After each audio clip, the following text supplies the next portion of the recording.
tonight. First off, I've got a Knicks fan in, Karen Walker. And I've also have another Nuggets fan who's also a part Pistons fan, Kevin Kirby. Yeah. Don't want to watch the Pistons so much right now. Oof. Kevin won't be on. Will be on black screen due to his connection at this time. I don't think it's going to work to show the face. Maybe not, but it was a little touchy when I tested it. So before we dive in, how do you guys feel about the play-in tournament and how it's currently set up? I have to be honest, I'm a little ambivalent about this new play-in tournament. But considering that we're still technically in a pandemic, and this was only a 72-game season, I think we can I think it's probably the best for all involved, considering that we don't want to have 10 extra games and then run the risk of somebody contracting COVID-19 at any point during the season. Now, you have to give the NBA a fair amount of credit. They probably did the right thing in this move, shortening the season by 10 games, with the trade-off being there being a play-in tournament for the final two spots in the conference. Whether this is going to be something that will be a permanent fixture for the playoffs remains to be seen. I'm not sure when the new the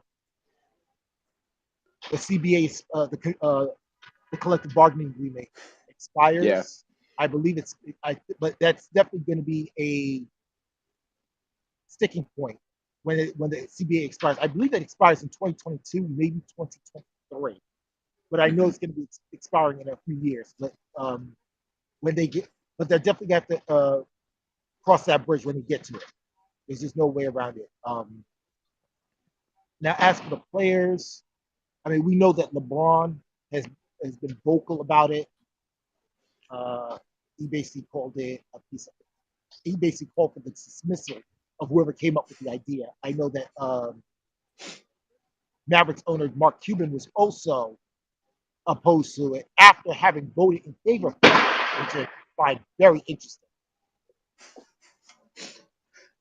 My feelings on it is it's fine as it is right now for this season with the whole 7 through 10 setup. But ideally, I'd rather see it be a 5 through 8 reseeding play-in tournament instead. That'd be interesting. Mainly because I'd like to see the upper seeds of each conference not be as in control of how the playoffs set up, as this one makes it easier in this setup for just the 3 and 4 seed to kind of control who they play. I could definitely see why you would say that, because you do give the 1 and 2 seeds a fair amount in each conference, a little bit of time to recoup and regenerate, which is something that the 3 and 4 seeds don't necessarily have, because they pretty much know who they're going to play. The 1 and 2 seeds really don't know right off the top of right at that who they're going to be playing in that first round, because they could be playing. You could be playing a 10 seed, you could be playing a 7 seed, and it does it gives a bit of it kind of gives off an uneven level playing field, an unlevel playing field. So let's start off with the Eastern Conference play-in. So what do you think happens in that 9 and 10 game between the Hornets and Pacers? Is LaMelo back? Saw yes. The Hornets basically get trounced by Washington this afternoon. I think that pretty much ripped up any script that was planned for all three of for those three remaining teams in the East, not just Washington and not just Washington and Charlotte, but also for Indiana as well. Though Indiana really didn't have much of a challenge with Toronto, which is a Toronto team that looks like it's going to be rebuilding next year, this year as well as next year. But yeah, that Pacers Hornets game is going to be there's going to be a lot of storylines. First of all, if we all know that this is a 9-10 seed, so the winner has to win not one but 2 games to make that for that 8th and final playoff seed. With the loser going home. I kind of like the matchup between Indiana and Charlotte. LaMelo Ball, who is going to be a finalist for Rookie of the Year. Whether he wins or not remains to be seen. But is the favorite? Oh, sorry, I interrupted. Sorry. Is the favorite? Who's the rookie from Minnesota? Oh my gosh. My favorite right now looks like it's going to be Charlotte, but I do like the big men of Indiana. They're not as physical as the big men of the 90s, aughts, and 2010s, but they are still kind of fun to watch. But you've got, like I said, you've got a lot of talent and a lot of youth on that Charlotte team. And it's just a matter of bringing it together for one, or maybe actually not just one, but 2 more games, and show that they can actually run with the rest of the teams in the East. Indiana, unfortunately, like I said, I like their big men. The front court is another story. I mean, their back court is another story. Excuse me. I really don't see them really taking advantage of the plays that they need to make in order to win those games that they really do. I mean, it's one thing to win against Toronto. It's one thing to win against Washington, but can you really do that against, let's say, Milwaukee? Can you do that against Philadelphia? Can you do that against Portland? I really don't see that. I really don't see that, because those 3 teams that I just mentioned, part of their success stems from the simple fact that they have guards who know how to make those plays. I really don't. Indiana's guards are so erratic in their play. I wonder if they actually can hang on to that, if they can hang tough for a full 48 minutes. For me, this game really just comes down to which team can just be healthier on Tuesday night. And at this point, I'm sorry, the Pacers look like they got the inside track on that. LaMelo Ball was banged up for a bit. I believe that team has also. He was not the only one on that roster that had missed significant time this season. Yeah, because of injuries. And on the injury report, they say Gordon Hayward's not going to play for the game coming up. Well, that's wow. Then that's a blow. Definitely, that's a big blow for the Charlotte team, because I mean, this might be wrong. Forgive me, but it looks like that. Okay. Let's see what happens on Tuesday night. Let's see what happens on Tuesday night with that game. But if it ends up being true that Hayward ends up missing that game, it is a bit. Does it suck? Yes. Is it insurmountable? I'm not so sure about that. As long as they got LaMelo and. I'm sorry? If they have LaMelo playing, they got a chance. Absolutely. LaMelo he's shown grit, and I think he's shown more grit than his brother had. Actually, Lonzo kind of is like. There's been times when he's been like he'll throw his hands to the air and just say, "To hell with this." You don't really see that with LaMelo, and I think that really works in his favor. That will work in his favor down the road. Yeah, I think with Lonzo, I think he could be like a piece of a team that's really good, but LaMelo is someone you can build a team around, is what it looks like. You are absolutely right, and I think anyone who's seen Lonzo in his Laker days will probably attest to that, to the truth behind that, because Lonzo don't get me wrong, Lonzo's a very good player. I'd love him on the Nuggets. But he doesn't have, but what frustrates me about Lonzo is the fact that he gives up way too easily. You don't really see that with LaMelo. Yeah. And I think that's the main sticking difference between the two brothers. Yes, and back onto the game, I think if Charlotte wants to have a chance to win, they're gonna have to really outplay the Pacers in the backcourt, because they're already at a disadvantage in their front court because they don't have very strong centers to match up with Domantas Sabonis, and they're probably eventually going to have to go with PJ Washington on him down the stretch. Yeah, that's the main. That's like I said, the front court for the Indiana front court is very good.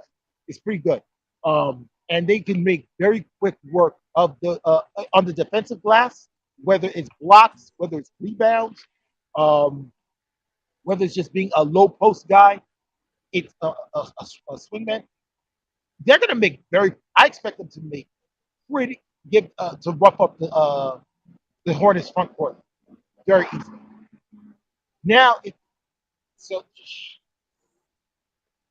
could very well in theory be a battle of the benches, because you have a Charlotte front court that will manhandle in Indiana's, but an Indiana front court that will manhandle Charlotte, but Charlotte guards who will make mincemeat out of Indiana's guards. So who do we have winning that game on Tuesday? Sorry? Who do you think wins that game on Tuesday?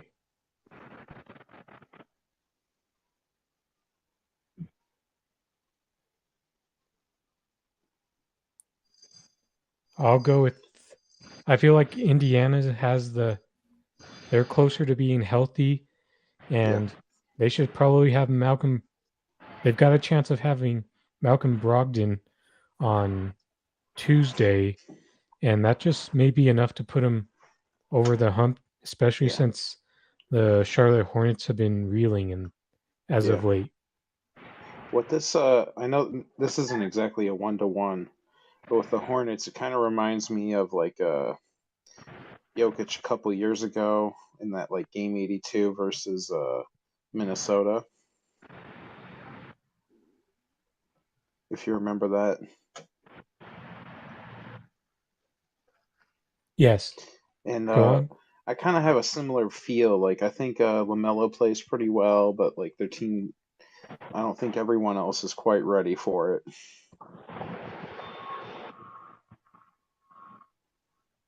Just and how about you, that's Karen? my gut feel, so I'm going to pick Indiana. All right, sorry, Alba.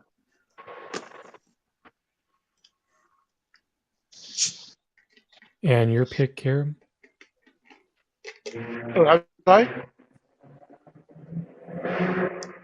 Your pick to win that game Tuesday? The game between Charlotte and Indiana? Yeah. I'm probably going to go with Charlotte. Oh, you think they could pull off a slight upset? Wait, I'm sorry? You think they could pull off the slight upset? I think they can pull this off because because remember, they still have a lot they're probably going to be very ornery coming from that loss to Washington. They're going to have something to prove. that they belong in the. Even though they're a young team, they belong. They belong in the playoffs.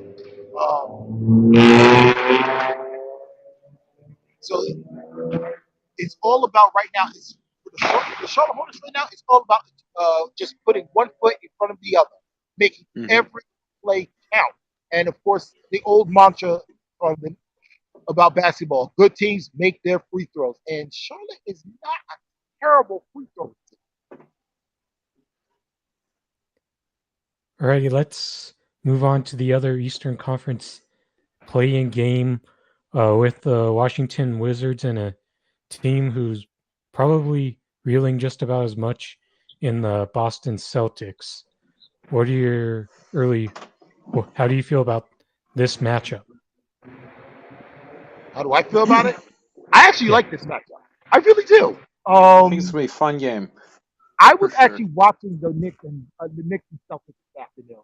I actually watched the second half, and the Celtics, because the Celtics, as we all know, the Celtics had already gone into play today, or rather yesterday now, having locked up the 7th seed, so they really didn't have much to play for. It was more the Knicks, if anything, had something to play for. So as a result, they rested a lot of their starters. It was a lot of the bulk of the game was all about the second unit. So the Celtics will go into that play-in game against Washington with a very healthy, very fresh first unit. I thoroughly expect them to just I don't expect them to make quick work out of Washington, but I do expect it to be a fairly easy win. Washington has been largely, especially these last. I mean, remember they went into play today 33 and they finished the season 34 and 38. Now, usually that's the 8th seed in the East traditionally tends to be about a half a dozen games or so, maybe or more like 3 or 4 games under 500 statistically or historically. But Washington has not really. I mean, the jury's really still out on them. Are they really? Are they in a rebuilding phase? Are they going to be? Is this a team that they're going to have going forward? And start trying to get draft picks come this summer, or what? Washington's going to really have to prove to everybody that they belong. That just like Charlotte, they're going to have to prove to everybody that they belong in the playoffs. Boston really doesn't have to do that because I think they're going to be. I mean, worst case scenario, Boston will have to play one more. Will get one more chance. Yeah. Washington really doesn't have that opportunity. Washington's going to have to go in there. And again, Washington's also had to deal with not just erratic play, but they've also had some injuries as well, I believe. And of course, I believe John Wall had been traded during the season, Before. So without there's no real leadership on that roster right now, and a lot of things have worked against Washington, this season. But all the difficulties that they've had, they found a way to make the playoffs. And I mean, they were able to grind out this season, and I have to commend them for that. You have to give them props for that. But they now have to prove to everybody that they belong. Like I said, just like Charlotte, they got to prove. Washington has to prove that they belong in the tournament, that they belong in the playoffs. And this is not a Boston Celtics team that is going to make that easy for them. True. And I definitely the few games I've watched of them, it feels like that Russell Westbrook and Bradley Beal kind of have to go on. They have to be a little crazy in order for them to stay in it and win the game. And I don't even if they end up winning a play-in, I don't think that can sustain in a series. What it reminds me of. Yes. Oh, sorry.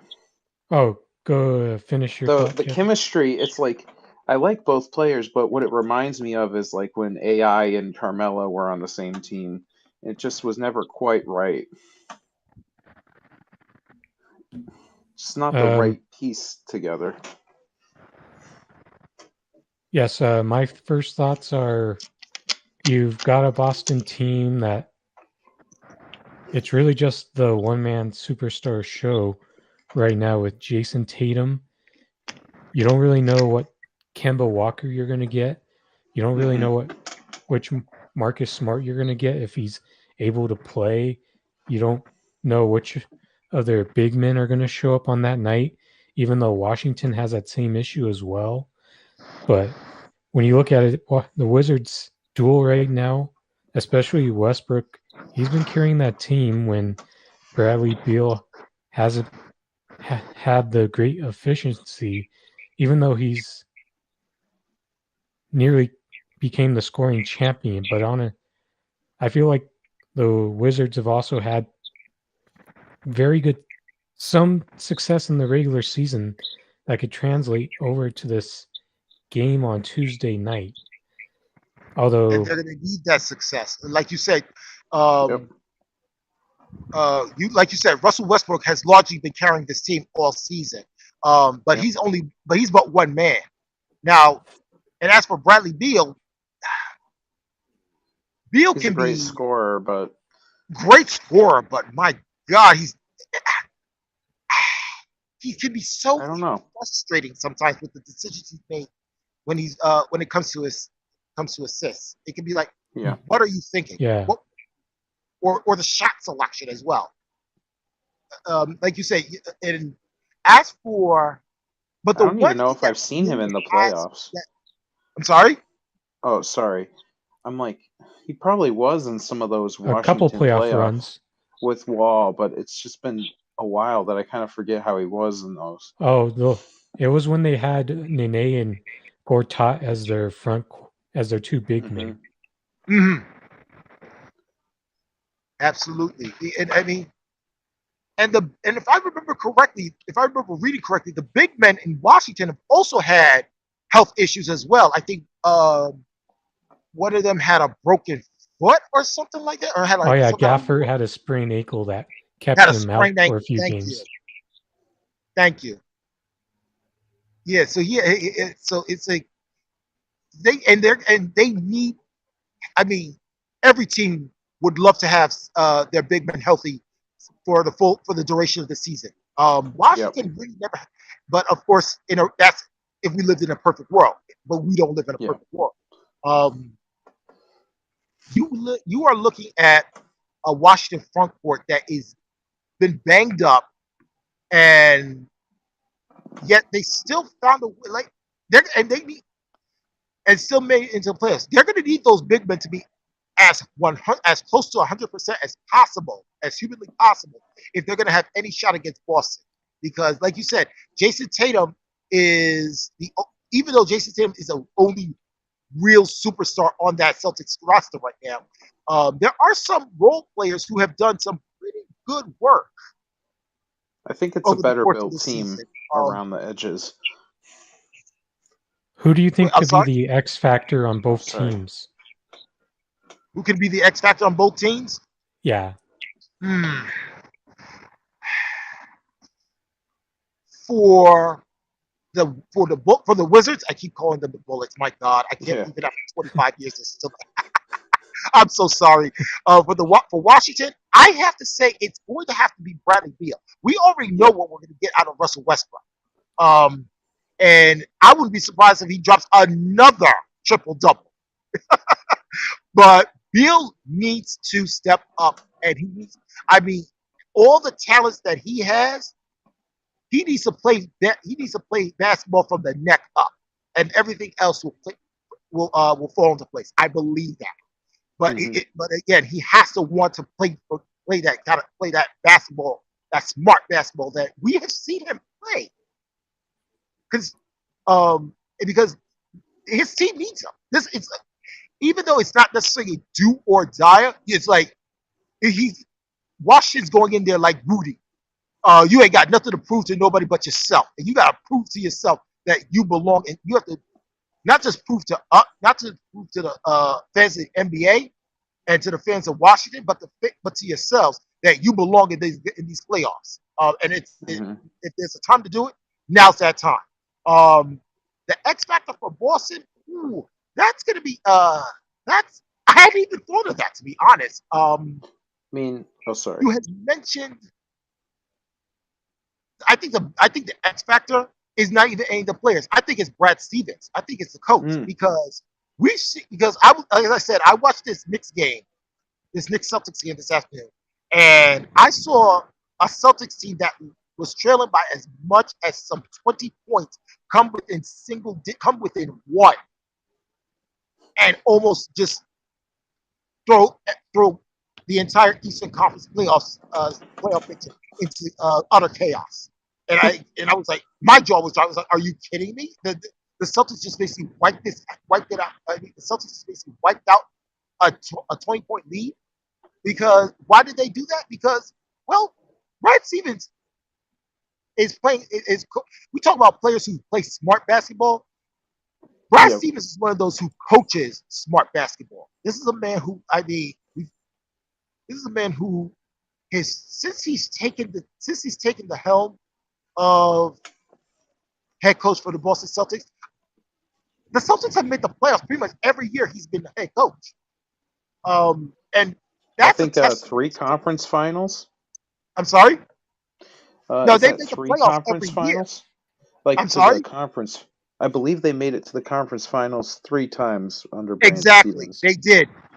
That like I said, and that's even in years that the roster could have that they didn't have the best players in the NBA, they still found a way to make the play. And like you said, 3 times in the playoff, 3 times in the Eastern Conference Finals. And I think that with their most recent appearance was, I believe, last year.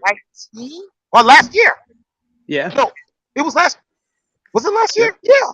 It was because 2 years I was ago. thinking. Yeah. No, in the conference, or it was not. They played Miami Heat in the conference finals, right? I'm sorry.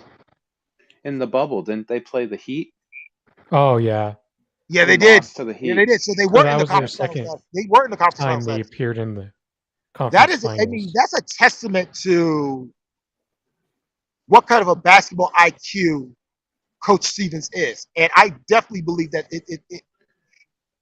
I don't know if he can, with what he has right now, he could take his team to an Eastern Conference Finals, but I can definitely see them, if they play their cards right, definitely be one of the 4 in the Eastern Conference semifinals. It's a long shot because you're talking about if they win on Tuesday, they would be playing Brooklyn. And we know that Atlantic division is probably the most competitive division in the NBA right now, and it's certainly the most competitive division in the Eastern Conference. Because you've got 4 because you have 4 of the 8 teams in 4 right now. You have 3 teams having locked spots in the playoffs right now, with Brooklyn, New York, and Philadelphia, and with Boston. And if Boston wins one of those 2 games, either tomorrow night's playing game or the consolation game. Yeah. You got 4 teams coming out of the East. No other division right now has that many players. I don't think. I think the most is like 2 in the playoffs. Is it? What were you saying? I'm sorry, Aguilas. I lost track of what you were saying. Yeah, I did too. I'm sorry. In the conference, I guess, are the Nuggets with the Mavs or is that in the different? No, I think. Well, it's like Nuggets, Portland, and Utah. So that's only 3. Yeah, that's 3. 3. I think Dallas is in the Southwest. Yep. Yeah, you're right. I get confused because divisions don't matter as much anymore. Yeah, Or you're right. The divisions don't really matter as much, but it's still when you have when you have 4 or 5 teams in accounting 4 or 5 teams in the division accounting for half or potentially half of the playoff participants. yeah, That's pretty damn good. yeah. Most of That's the pretty, good teams in the now, East.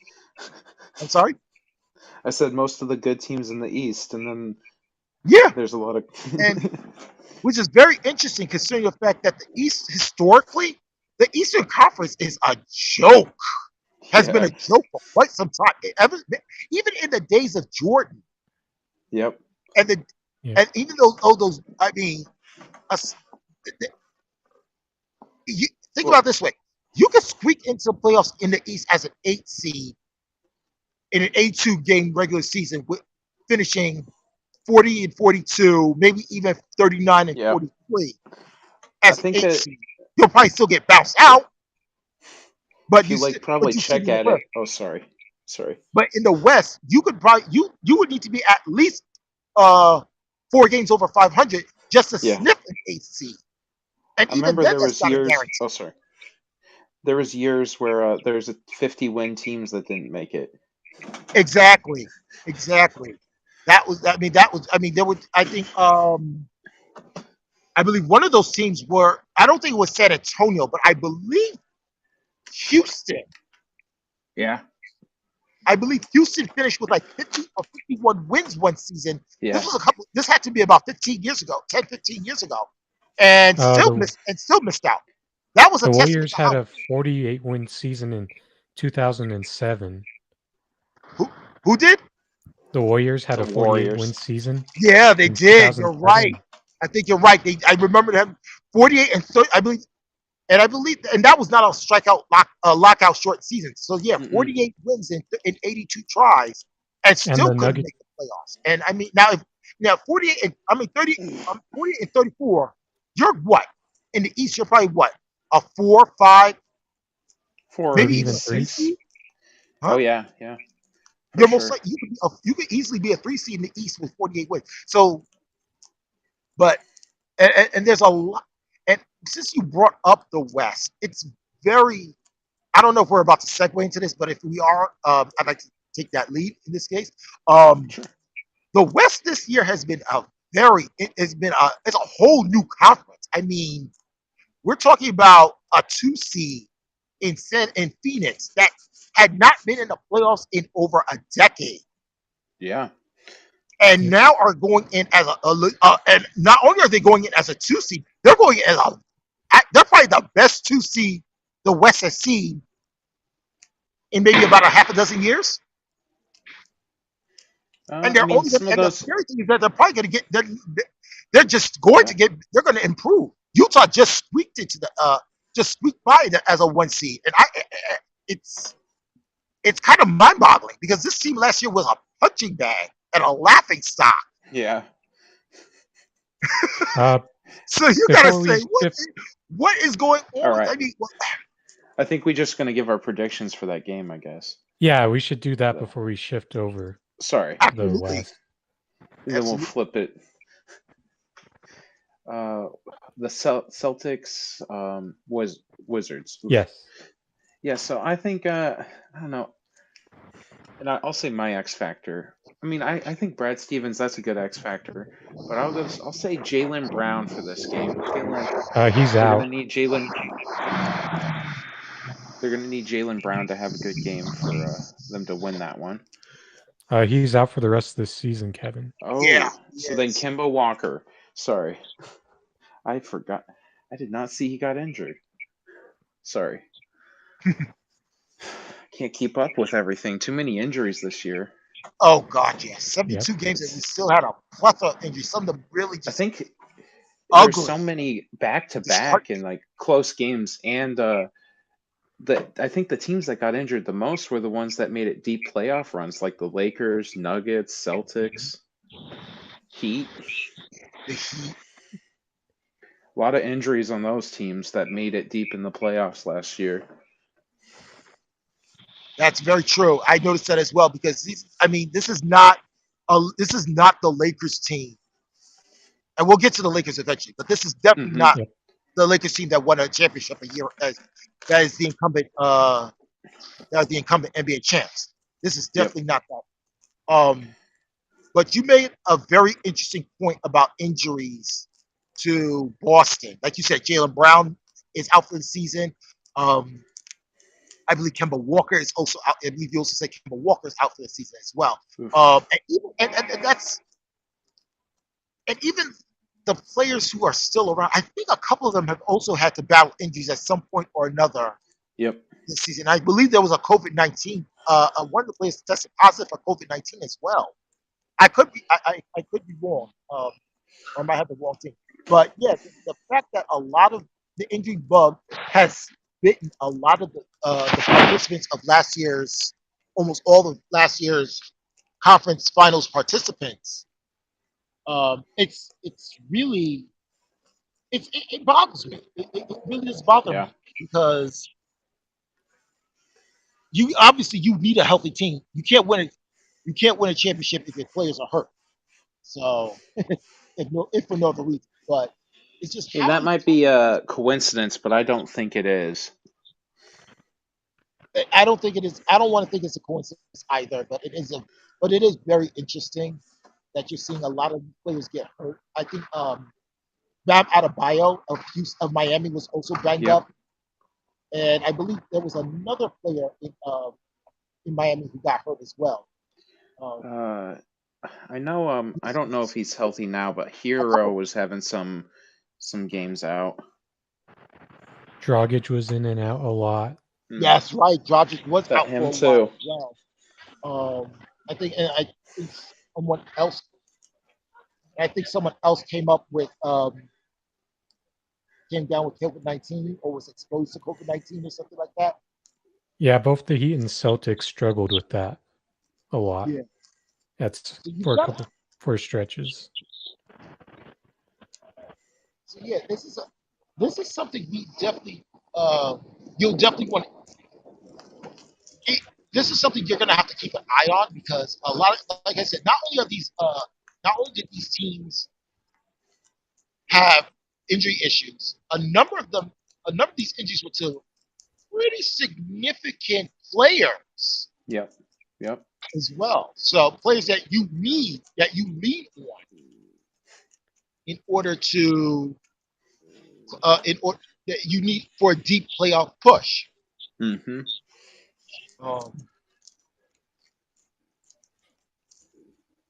And what happens, and of course, what happens is you have it if you go down with somebody like if you have an injury to say, let's say, to Bam Adebayo.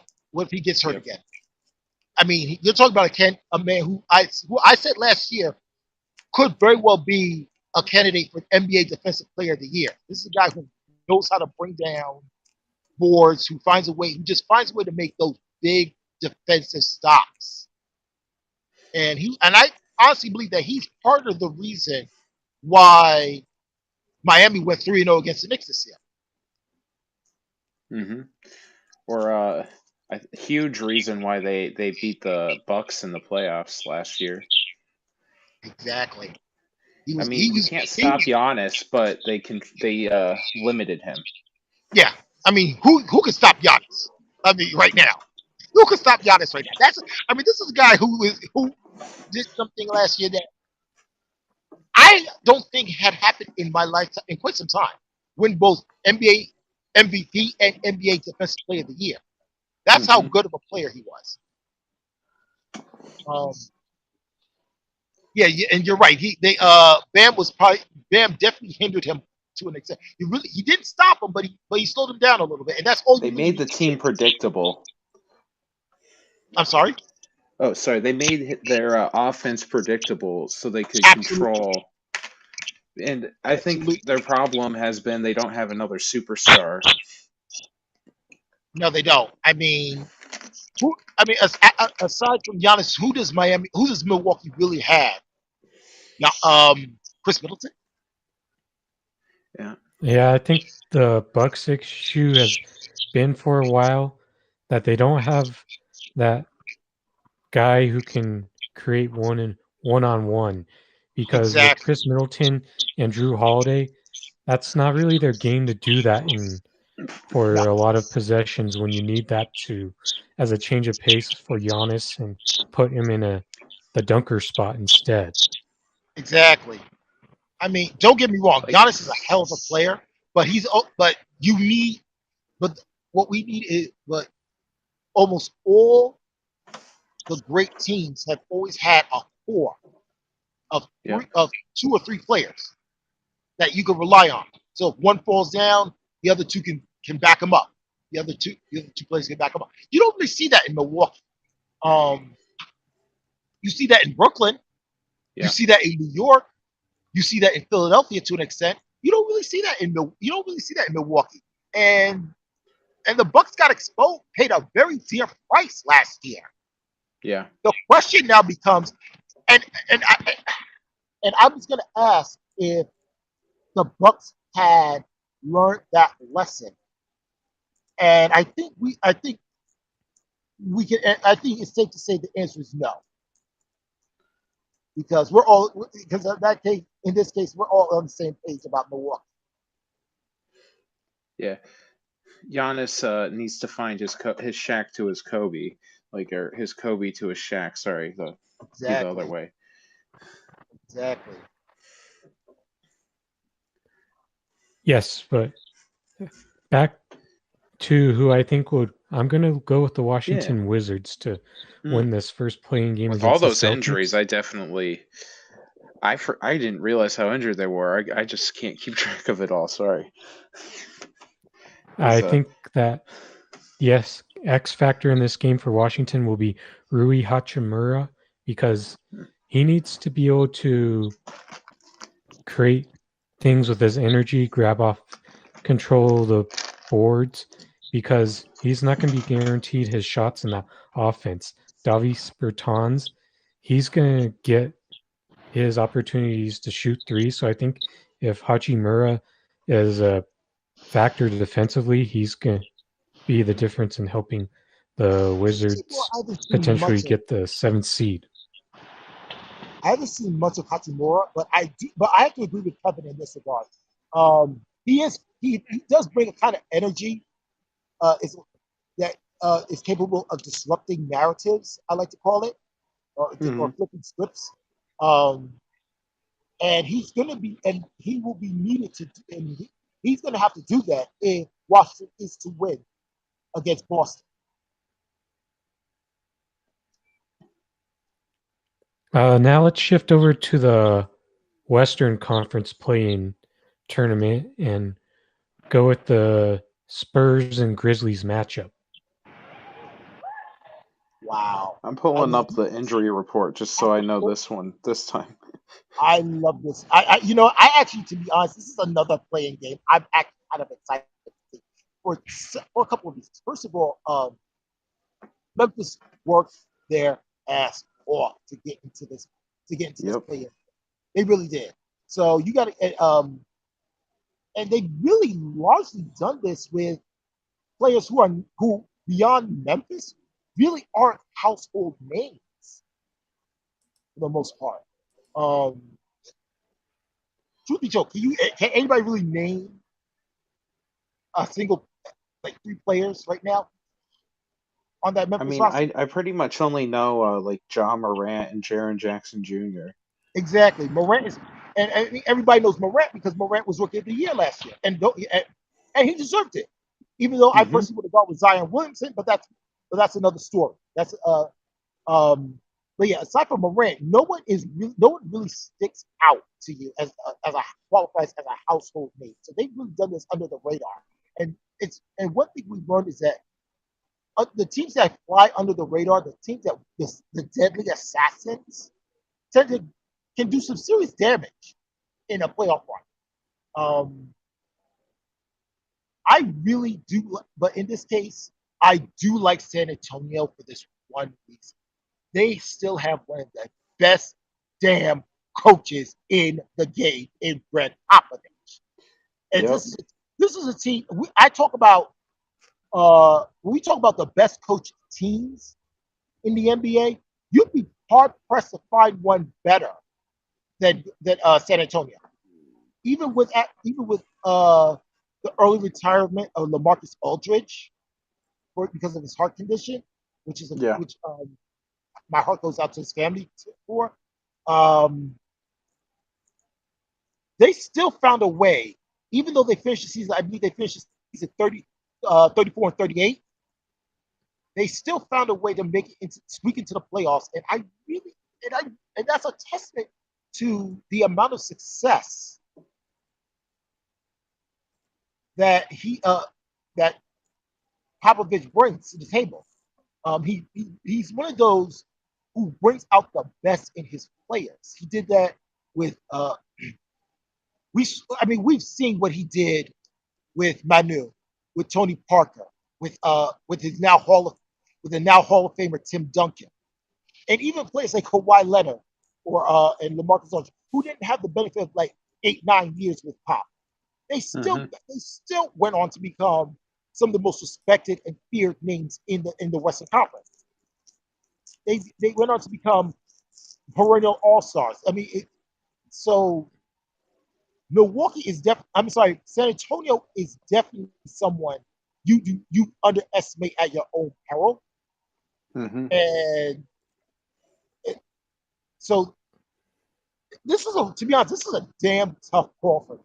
Because like I said, you have a San Antonio team that has one of the best coaches in I would say one of the 5 best coaches of all time in Popovich. But you have a very sneaky, very underrated. Yeah, heavily underrated Memphis team. And it could be this is gonna be I would not be surprised if this game went down to the last possession of regulation. But at the end of the day, I'm gonna go with San Antonio. Yes, I feel like this is a pick'em game on paper, even though the Spurs have kind of just been stuck in the 10 spot by default. Yeah. You could kind of sense Sacramento, New Orleans. Do you want this spot? Nah, you could have it. And since then, the Spurs have kind of been playing more load management down the stretch. And I think the Spurs probably have a few more reliable guys in a single game setting, even though they don't have Derek White. And with Memphis, the one thing that kind of hurts Jamal Murray is he's not a consistent scorer yet. There's nights where he could give you 30 or 10, or he barely gives you 12 points and 5 assists. So there's still big ways to go for consistency with Jamal Murray. Then you need Jaren Jackson Jr. to impact the game in several ways, not just the occasional threes and a few rebounds and a couple blocks. Then Jonas Valanciunas has to be the 25 and 12 guy and not the cheap double-double if Memphis wants a chance to win that game. I have to agree with that. I definitely have to agree with that assessment because Jay Morant he's a talent, no question, but he is so erratic. He can be erratic with his scoring, and that could be the downfall. Which scorer are you going to see from Jay Morant on any given night? Are you going to see the guy who can give you 25 or 30 points, or are you going to see the guy who gives you barely a dozen?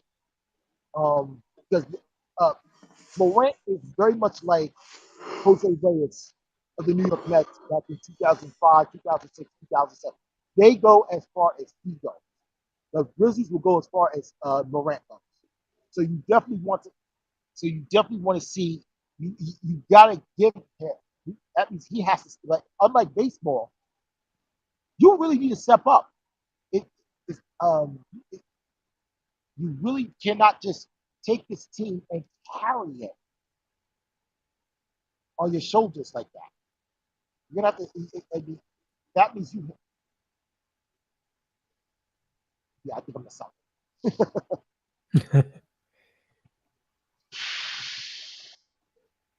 Celtics. Kevin, who do you lean with to win in this game on Wednesday? I think, especially with like a play-in, I feel like if it was a series, I'd feel a little different. But for a play-in, I'm gonna go Spurs. I feel like experience is gonna win out, and I don't think the Grizzlies are quite there yet. They're still building up. And it's definitely a pick 'em, but I'm leading Spurs too. So it's settled. All three of us are picking the Spurs. Yes, Yeah. I just don't think Memphis can put it all. Once they get a bit healthier, they may put it together well enough to avoid being in the play-in. I agree with that assessment that they're still very wet behind the ears. Yeah. But I think they're about a year or two out. Absolutely. The potential. Excuse me. The potential is clearly there, but they need. Because right now you still got a Marcus Gasol who's in the twilight of his career, and there's really nobody else aside from Durant who can really sweep, who can step up and give you big minutes, 30, 40 minutes, and for a good chunk of the season. And Morant can't do it all. So there's definitely something that's definitely something that they're going to have to look at, keep an eye on, come draft day. I believe the draft is in July this year. That sounds right. Yes, I think so. The draft is in July, so yeah, that's definitely something that the Memphis, the coaching staff and the front office, they're going to definitely have to take a look at that come July when they do the draft. Because it looks like right now they need, just like pretty much every other team needs, they need big men. They really do. They need veteran leadership as well. Let's move on to the play-in game that I'm sure most everyone is looking forward to. It's the Warriors and Lakers. Oh, this is fireworks. Oh my God, you did not lie about that. I think all four of these play-in games are going to be very fun to watch. Yeah. You got incumbent NBA champs in the sense, and I think I brought this up earlier that LeBron really complained about the game, about the play game, and part of that stems from the simple fact that that the Lakers are going as a 7 seed. When was the last time an incumbent champ from the previous season would go on to finish in the with the 7th seed the following season? You don't really see that very often. I think the last time was that with like the Mavericks. I'm sorry. Was the last time that happened with the Mavericks? I guess. Yeah, I think you're right. That was it's been a decade. You don't really see it very often. You see, and I think another reason why LeBron was upset was because of the fact that 7 seeds don't really have much shelf life in the playoffs. They usually get bounced out in the first or second round. The lowest seed, I read something very interesting the other day. The lowest seed to win the NBA Finals championship were the Houston Rockets back in 1995. They were the 6th. Yep. And they won it the year before. So I guess that would be the most comparable. Exactly. But then again, that was a Houston Rockets team that was still largely intact. It was the team that you had seen in 1994 that finished 4th in the West in '94. They had Sam Cassell, they had Robert Horry, they had Hakeem Olajuwon, they had Kenny Smith. So it was just and then and it was the same team that you saw the following year, plus Clyde Drexler. So they actually leveled up a little bit in a way. But still, this is what. Why did we have to take a step back and ask ourselves this question? Why did the Lakers win last year? Why did the Lakers win at all last year?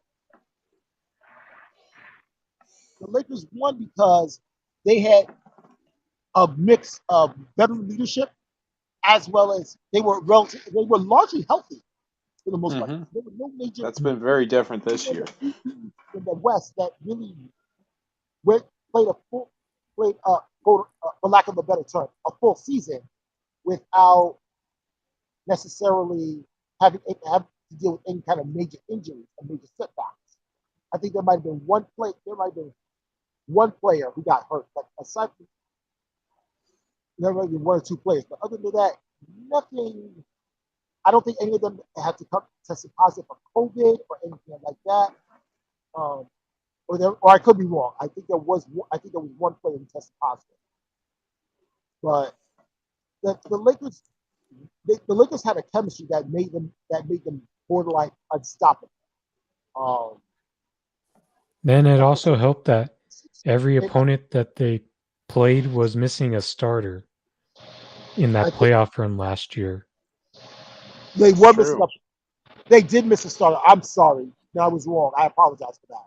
The Blazers missed Zach Collins.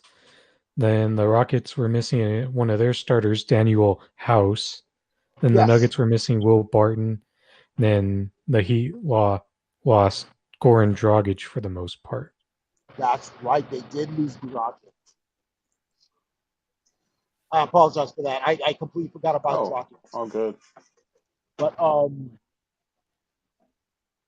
the Lakers are going to have this is going to be a test of it. This game against the Warriors is a test of their spirit because you're going up against this season's scoring champ in Steph Curry.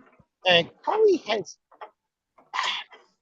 my goodness, this is a team that finished had 15 wins last season? The Warriors had 15 wins last season? Yeah. Yep. I mean, they just lost everybody. Klay Thompson, I believe, was hurt for a good chunk of the season. Huh? Steph missed a decent amount of games too.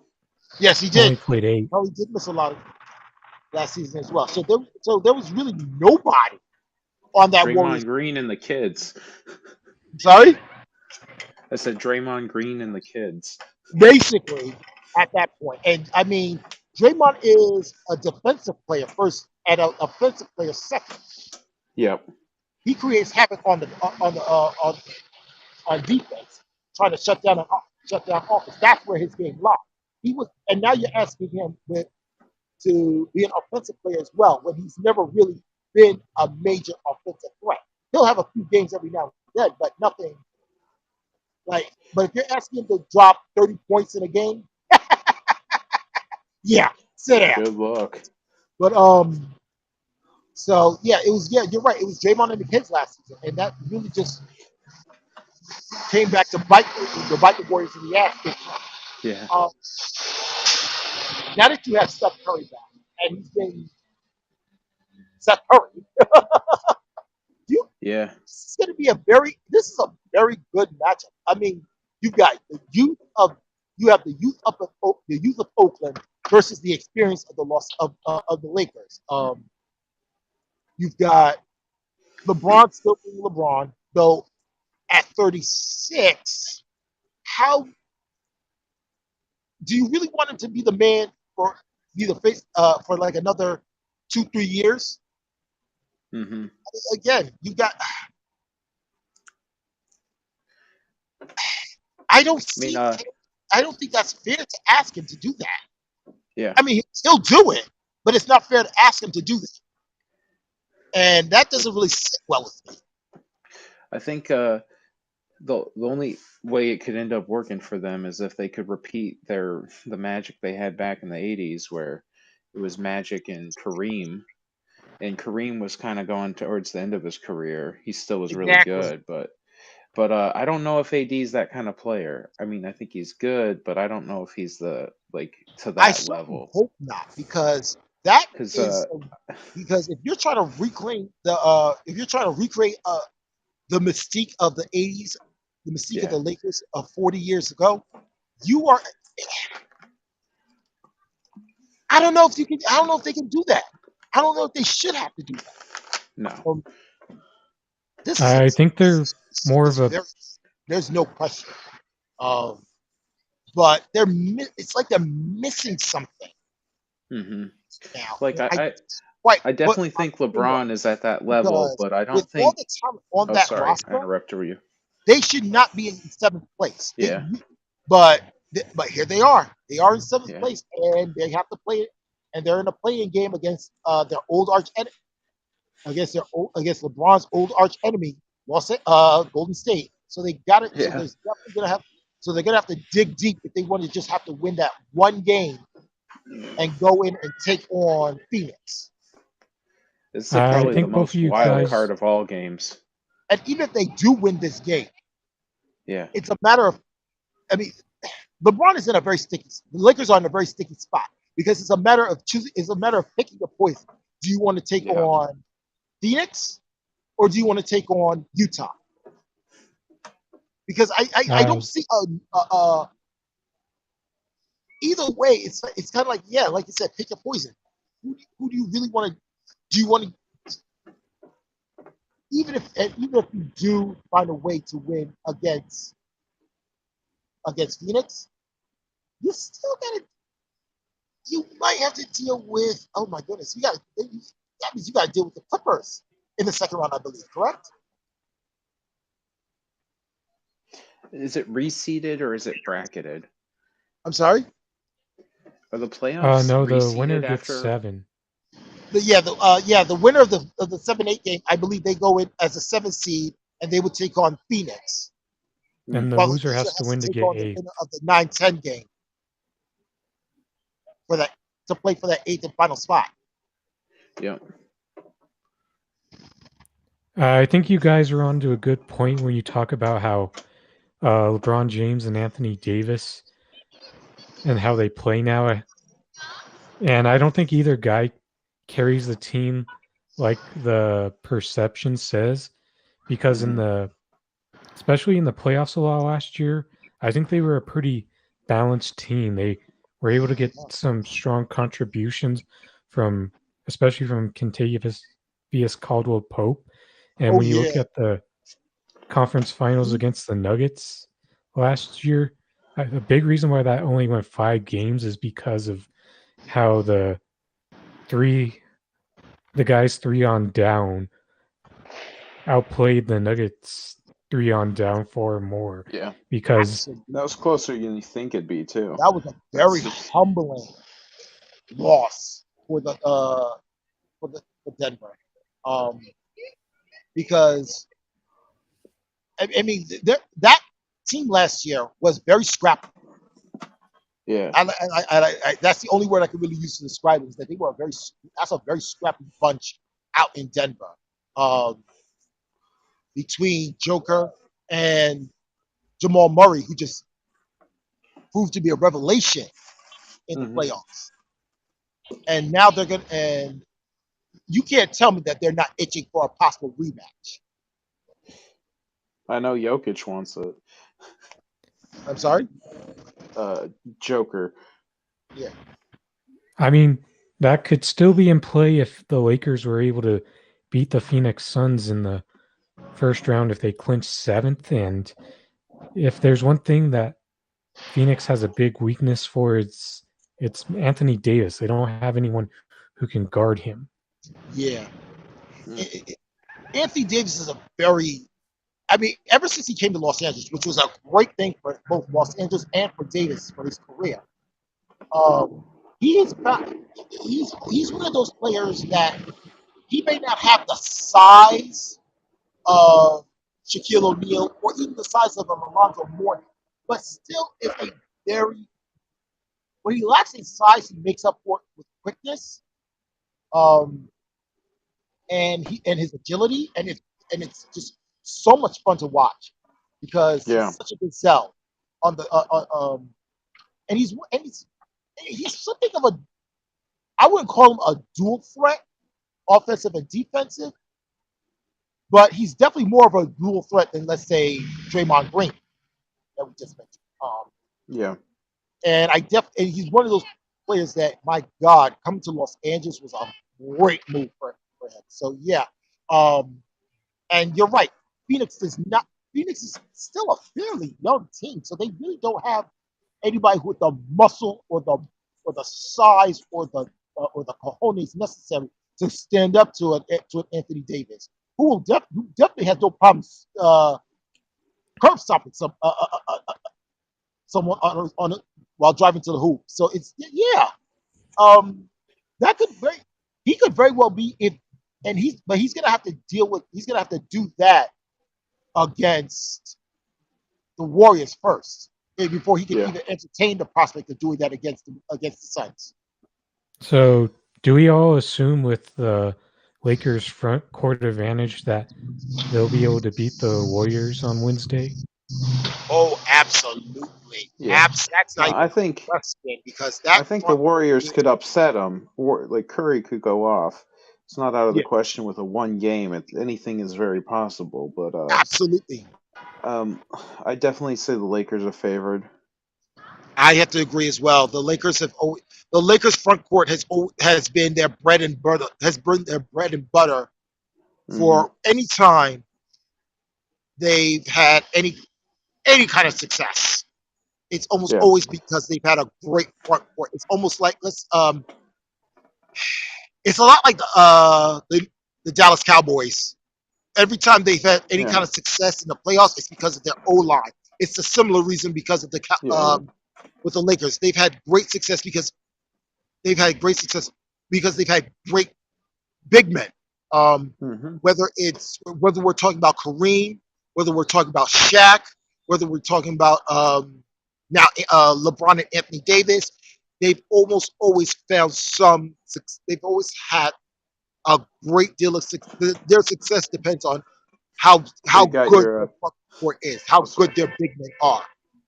Or even way back in the day, your Jerry West and Wilt Chamberlain. Yeah, absolutely. I mean, remember, there's a reason why Jerry West his silhouette is the logo of the NBA. The guy was one of the most feared players of his generation. If not one of the most feared, certainly one of the most respected because of what he brought to the table. Him and Russell. Sorry, that's off topic. So I don't think the Lakers are going to forget how they blew that 20-plus point lead against the Warriors back in January on Martin Luther King Jr. Day. So I don't expect that type of repeat. Yeah, that definitely stuck. That was very disappointing. That was very much a head scratch. It's like, and you have we still have questions about what really happened. Like, what was it just a defensive breakdown? Did the Suns just find the chink in the armor, the Achilles heel? And if they were able to find that Achilles heel, can they duplicate that? That was a matter of, I mean, if you could beat the Lakers once, now you have to prove that you can beat the Lakers a second time. So I think the key to giving yourself the best chance to beating the Lakers is making Anthony Davis into a volume jump shooter. Because when you just let him wreak havoc in the paint, that's when he becomes much more dangerous. But you also don't want to play zone because you give a chance to some of their perimeter players to find their rhythm from three. And I think the coach like Steve Kerr has a chance to game plan in a way that achieves both. But I still feel like, given what the Lakers remembering that blown 20-point lead against the Warriors back then, that they're not going to make that mistake again and aggressively take Steph Curry out of his game. So I got to go with the Lakers to win a close competitive type game on Wednesday to keep 7th. I also. Oh, sorry. Go ahead, I'm Kevin. thinking. I think you're gonna see. You're gonna see more Marc Gasol, not much Andre Drummond this game, and I don't know. I think Gasol's works a lot better. I think they really got Drummond to beat up on Jokic if they end up playing each other. I don't know if he would play in much other series, to be honest. But Yeah, I think you're going to think find that the Lakers will eventually be down to a 3 big rotation of Gasol, Davis, and Markieff Morris when it comes down to when they really need a win. Yep, I think Drummond is very situational depending on the playoff matchup. Montrez as well. But I think they have better depth, and Draymond not a scorer. I think when it comes down to it, I'm taking the Lakers on this game too. Looks like, and I think Anthony Davis has a big game against Draymond there. Yeah, I definitely have to go with the Lakers on this one as well, partly because, like you said, I mean that Lakers bench is so it's actually not a bad bench at all, to be honest. You're gonna need that. You're gonna need that pretty good bench to in certain situations in certain matchups that Steve Kerr may have in mind. So have them ready, have them prepared, have them fresh to get them going. And you could definitely again disrupt the narrative that Steve Kerr has in mind. Kerr is one of the smartest coaches in the game. He's certainly been one of the more successful in recent memory, and the Lakers know that. LeBron knows that. So you will definitely have to make, and the Lakers will have to. And given that the Lakers played this, if I'm not mistaken, the Lakers and Warriors played 3 times this season or 4? Yep, just 3 times. There's only 3 times. So it's not like it's not like these two don't know each other's strengths and weaknesses. Yeah. It's a matter of who can exploit the weaknesses more. And and in this case, I can definitely see the Lakers taking advantage of that, because and of course the chief weakness for the Warriors is their relative inexperience.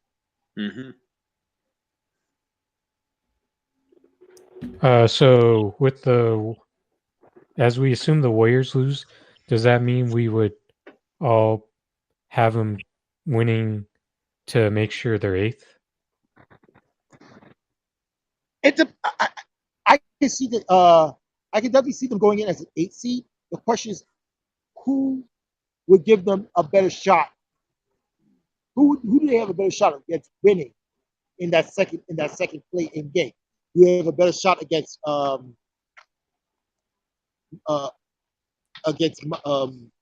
Memphis, or do they have a better shot against Spurs? Denver? I'm sorry, not Denver. My gosh, San Antonio. My God, I am so sorry. I definitely think they got a better shot against Memphis. But again, we're assuming that Memphis can take care of business against San Antonio, but again, it's one game, and anything can happen. Yeah. So, but yeah, I definitely see them going as an 8 seed. The question is, who do they have a better shot against?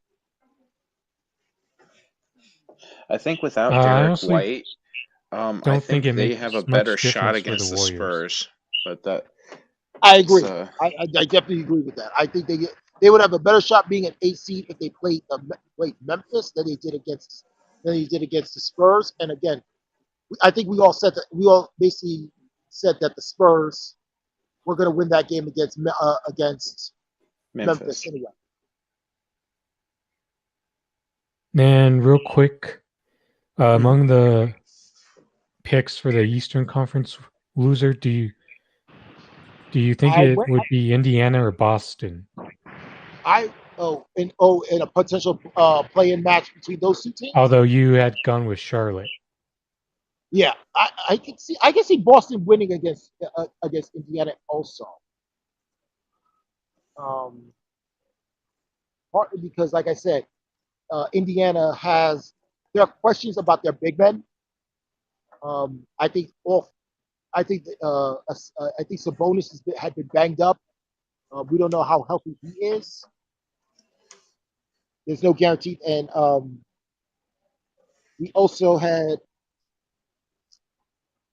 and of course I also brought up Brad Stevens being the X factor for that Celtics team. So yeah, I definitely see. It doesn't in the unlikely event that Boston lost to Washington in that play-in game. I don't see them losing to Indiana.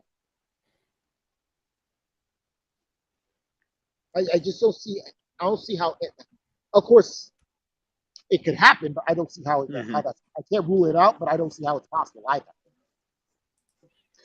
Yeah, with these one games, anything can happen for sure. True. This may feel a bit bold, but I think Indiana can beat Boston, especially with the issues that the Celtics have had with their roster, and the Pacers could just be healthy enough to get through that one game and become the 8th seed. Fair point. Like that could be a major shock for the Celtics as well. As well as the not just their health, but their consistency as well.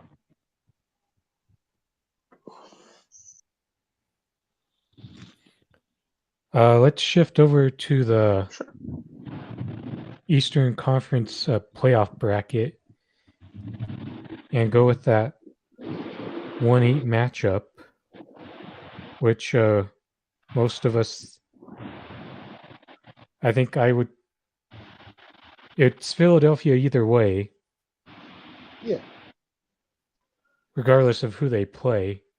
Yeah. Definitely the easier matchup would be Boston. They've really had success with them this season. I believe, if I'm not mistaken, Philadelphia won that series. I believe it was either 3-0 or 2-1. That was a sweep. That was a sweep. I think with Boston's just Philly lack of perimeter, lack of paint defense and their bigs being banged up, Joel Embiid's just going to eat. Yeah, Joel Embiid, unfortunately, had missed another player who lost a big chunk of the season. Not a massive chunk, but he lost sizable time. 25 games, I think. Yeah, so he lost almost half the season. Or a third, or I can't do the math. But that's very interesting because we're talking about one of the someone who has molded himself into it, who's finally coming around as an all-star, who's finally is now made a name for himself, as one of the premier big men of our time, of this time. And to lose him for almost half the season and yet still come out with the number 1 seed is a testament.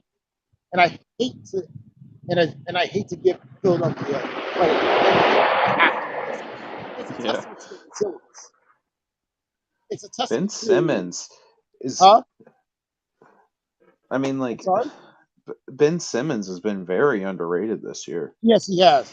He absolutely has. Ben Simmons has worked his ass off to really step up his game, and it's paying dividends. And like I said, doing this without Embiid for almost 30 games is a testament to how resilient and how resourceful and clever this 76ers squad is. I think this is a much better fit for Doc Rivers than the Clippers was. Oh, absolutely. He did good. Doc did pretty decent work with what he had down in LA, but coming to Philadelphia was the best move of his career. I mean, we I knew he think was making his personality just fits a lot better with these players. yeah, he's very low. He's not like a real rah kind of guy. He's very Hmm. humble, very quiet, very observant. And that's what I think. And a team like the 76ers play to those strengths. Um, and I'm sure, I'm sure he probably would have looked. And I'm sure that he would love to have his son Austin there with him. But the fact that Austin isn't there, I think has made it even better for him. The simple fact that there's going to be no family drama, potential for family drama, even though Doc's son-in-law is one of his players. Um, Or was. so Now he's with the I'm sorry. Nuggets. I'm sorry. Austin Rivers is with the Denver Nuggets right now. Yeah, that's what I was saying. Yeah. I was saying that it's a good thing that Austin is not in Philadelphia because there's no need because that reduces the risk of any kind of family drama. And we'll get to Austin in a minute, I hope. But I'm just very happy for Doc. I despise the 76ers, but Doc was a Knick. He played for the Knicks, and I still believe that once a Knick, always a Knick. I think he got too much of the blame for that Clippers losing to the Nuggets. I'm sorry? In last playoff run, the last year when he was with the Clippers, I think he got way too much of the blame. He absolutely did. And and if I'm not mistaken, that was because the Clippers were up 3-1. Yep. And then they just coughed up a 3-1. All right. Let's be perfectly honest. When you're up 3-1, you have no business coughing up that lead. You certainly have no business losing the series. But it does happen. It happened to the Knicks. It happened to the Scottie Pippen when he was with the Portland Trailblazers. It happened to hell. It even happened to the Warriors in 2016. So it does happen. Should it happen? No, but it does. And I don't like the fact that he got the bulk of the blame for that because the way I see it, there was more than enough blame to go around. There was a lot of I believe there was a lot of internal drama. There were a couple of calls on the court that didn't necessarily go the Clippers' way, and the Lakers were able to capitalize on that. But pardon me. And then let's also not forget the fact that the Lakers were a very resilient bunch. That was probably their greatest strength last year. And when those who find a way to win will take advantage of that. And so I'm not going to put everything on Doc Rivers. At best, I might put a rather small sliver of it on him. But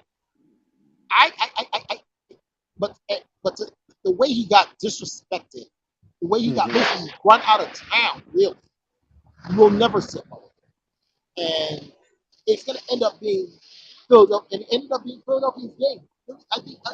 I think everybody knew that this was going to that Doc was just too good of a coach to just be on the sidelines for an extended period of time. And Philadelphia snatched them up and the rest, as they say, and now they're the number one seed in the East. He took them to. It was like 58 wins or 57 wins. I mean, that's pretty damn good. I mean, I think if he ended up with the Pelicans instead, I think they would be in the playoffs for sure.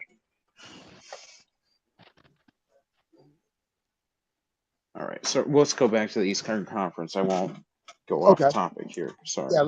So we're talking 1-8. I don't think it matters. I think Sixers win maybe 5 or 4 games most. Yeah, I agree with I totally agree with that. That 76ers team is built to sweep at least one foe and quite possibly two, depending on who that second round matchup is, whether it's the Knicks or whether it's Atlanta. So for me, it's a bit of a different one. I think if they face the Celtics, they're going to return the favor of the sweep from last year in the bubble. But I think they may have a bit more problems with Indiana, and they may even get taken to 6 games by the Pacers before they could put them away. But now let's I think they have a little more fire against the Celtics as always. Oh yeah. let's go Oh, yeah. to I that mean, 2-7 matchup between the Wizards and Nets. a Wizards Nets matchup. Wow. I cannot see how the Nets could lose this series at all. In all honesty, I really don't. This is the East. If the East ever had a super team, it's Brooklyn. It's the Brooklyn Nets. Not even a question. I mean, Philly has been fantastic, but the Nets were the story of the East this season. Please excuse me. And if they were to go up against Washington, I could definitely see this being over in 5, maybe even 4 games.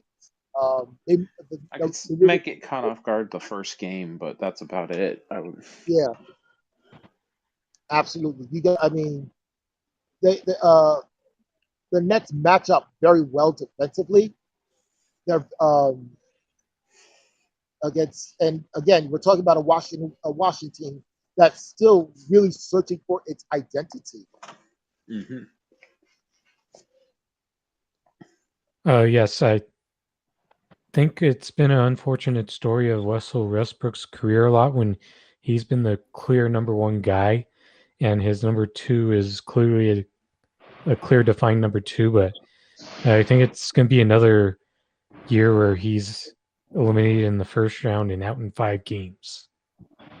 Yeah, this is the first time. It's like is this the first time he's played KD against? He'd be against KD in the playoffs, I think.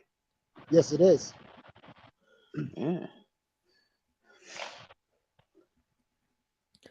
Let's go on to the 3-6 matchup between the Bucks and the Heat. This is an interesting one, but I think this is a Bucks team that can definitely make it out of the first round. But this is going to be a much tougher because Miami's a very fun team to watch. Even with a lot of things that haven't necessarily gone their way, they have found ways to win. And another well-coached team for sure. They are. Eric Spoelstra has been a damn good coach for the past decade plus, and I'm definitely going to. And I would not be surprised if this went to 6 and quite possibly 7 games because, again, Miami is a very well-coached team. They're a very fun team to watch. Beyond Giannis, there's really nobody in Milwaukee who can be the man. So it's going to be a much tougher fight for them. But I could definitely, again, this is a series I could see going to 6 or 7 games. But I do see the Bucks making it out of the first round. Again, it's going to be one of those series where it's going to be the little things that count. Who can get that last rebound? Who can make their free throws more consistent? Can the Bucks do a little more pick and roll? Can they change up their game plan for the playoffs? I think you are going to see some. I had not considered some slight adjustments. I think there are a bit of lessons learned, and I also don't think this Miami team has quite the chemistry that last year's bubble team had, and they're not also peaking at the right time like they started to over the course of the playoffs last year. And I think Drew Holiday defensively in their. Oh, sorry. I think you're about to get into a good point, Kevin. Okay, I'll just say it real quick. I thought I interrupted someone. Um, no, I think Drew Holiday defensively is going to really help them defense playoff basketball because they've always had a decent, really good regular season defense, but they've had weaknesses that could be exploited, especially when it was what was it, Bledsoe last year? Oof. I Yeah, think he's been the weak that's a link a lot. huge difference between Bledsoe and Drew Holiday. And I don't know if they have the superstar to win a championship like the second one, but I don't think they get embarrassed like they did. I think they're going to be competitive in every series, but can they go over the top is the question. I agree with that. I agree with that assessment. Partly because, like we said, regular season, the Bucks are fabulous. The Bucks have shown that they can get the job done. Can they? But they're a lot like they're a lot like the Knicks of the 1990s. They really can. They're great in the first round.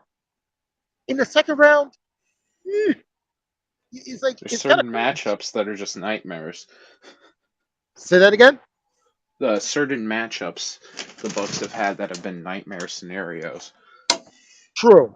The Bucks do match up pretty well against what Miami has right now. It's just a matter of execution right now for them. Can they? Do they have? It's like I said. It could be. I think whoever wins Game 1 of this series will win the series. Yep. I think. Oh, sorry.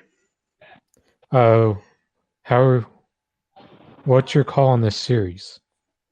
Oh, this series, I see this going to a 6-game. This could be a 6-game series.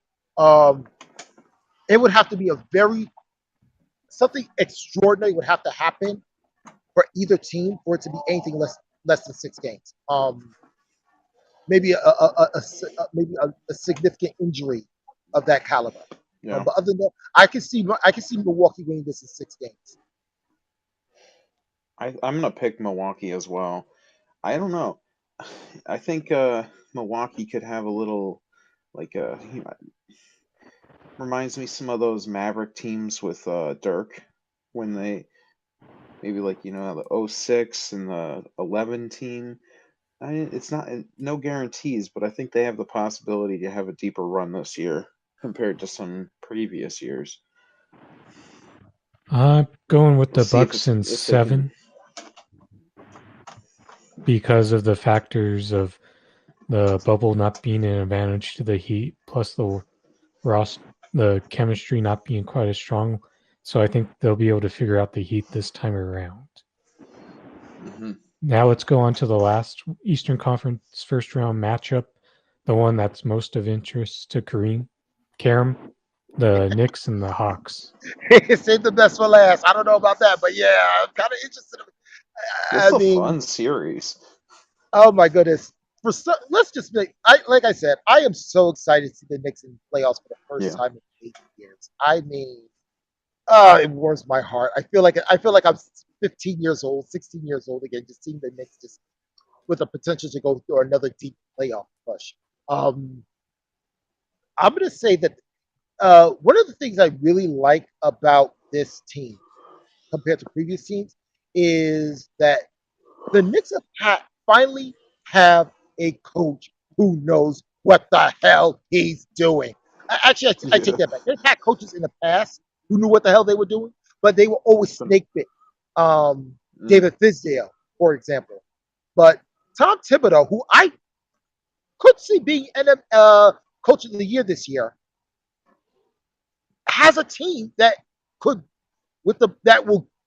very well win this first round matchup. 4 or 5 seeds, 4 or 5 matchups are always the diciest because there's more for the most part there's parity. These two teams are seldom more than like 3 games. And more often than not they're tied. Their records are tied. As is the case this year. The Knicks won 3 games. went 3-0 against the Hawks, who won the division.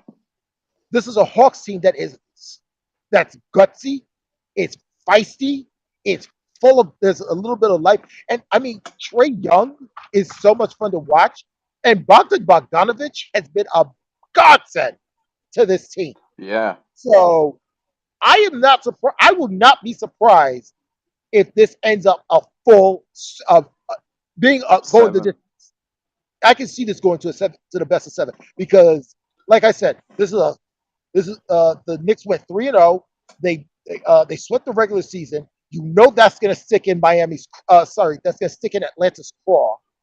Mm-hmm. But the Knicks and the Hawks have this is going to be one of those games where, again, whoever wins the first game will most likely win this series. Just like I said with the Bucks and with Milwaukee and Miami. Yeah, it's going to be a very spirited game. It's a very spirited series. It's going to be a lot of intrigue, a lot of matchups. We know that the Knicks match up very well, as they showed this season. They definitely know how to run with some of the big dogs in the East, and I'm going to be honest. Atlanta is still as a divisional crown winner. I gotta call them a big dog. I mean, the Southeast division is not a particularly strong division, but Atlanta got the job done. So you got to give them props.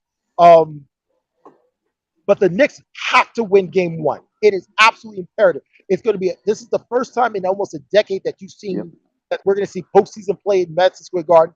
There's not going to be a lot of players. There's not going to be a lot of people in the stands. So you want to give them. You got to do it for them. You definitely got to do it for them. Yeah, I don't think home court is going to matter as much in this playoffs. Oh, sorry, I interrupted you. So in this series, I feel like the Knicks roster is really tailored for the playoffs. In a regular season, they may not have quite enough offensive firepower. But when it comes down to the postseason, a defensive-minded Coach Thibodeau team, I think, unlike the Timberwolves team, this team is made to win at least a series and make it tough in the second round. Because against the Hawks, I think this may be a bit too much of a contrast for him. A team who could play physical inside and make things hard on Trae Young because he doesn't really like physical defense. He likes being able to do whatever he wants, shoot from logo range. And I just don't think they have quite the personnel to match up correctly with the Knicks, even though I know Nate McMillan would like to have the same type of rosters as Knicks do right now. So what's your call on this series?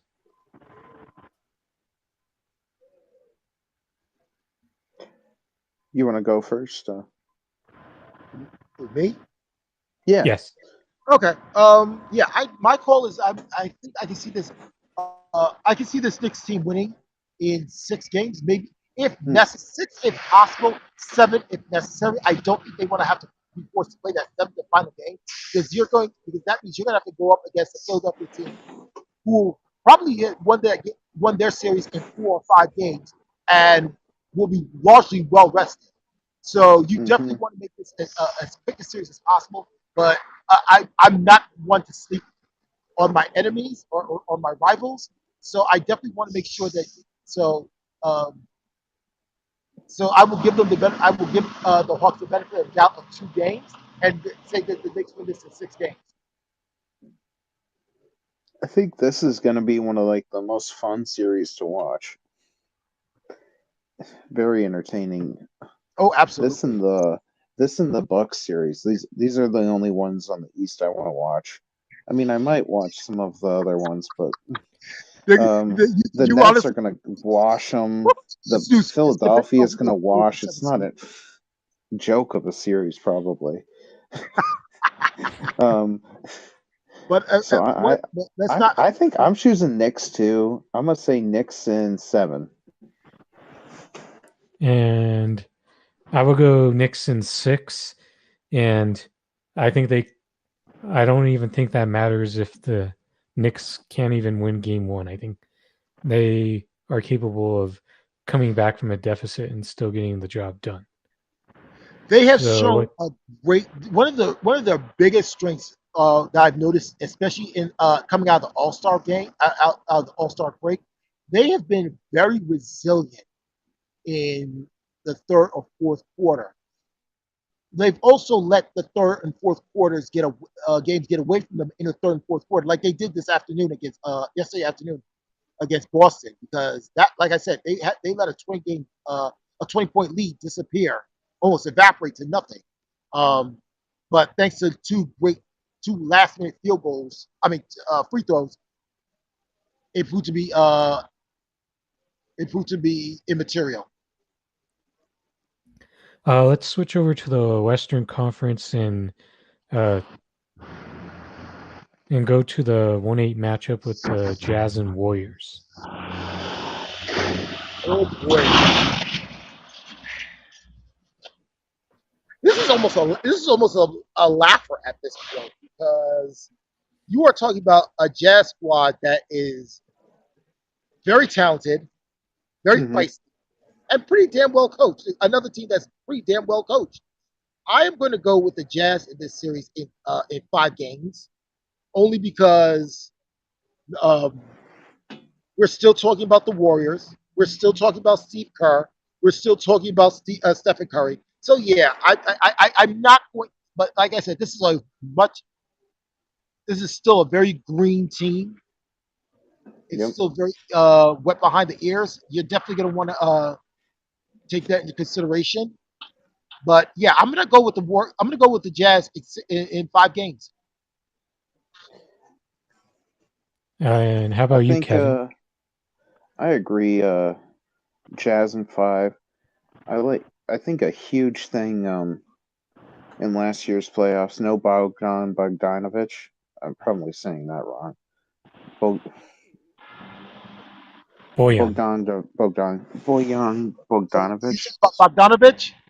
Yeah. Yeah, Boyan is. Yeah, that's right. He Jazz. was out of there. He was out, and I think they really did miss him.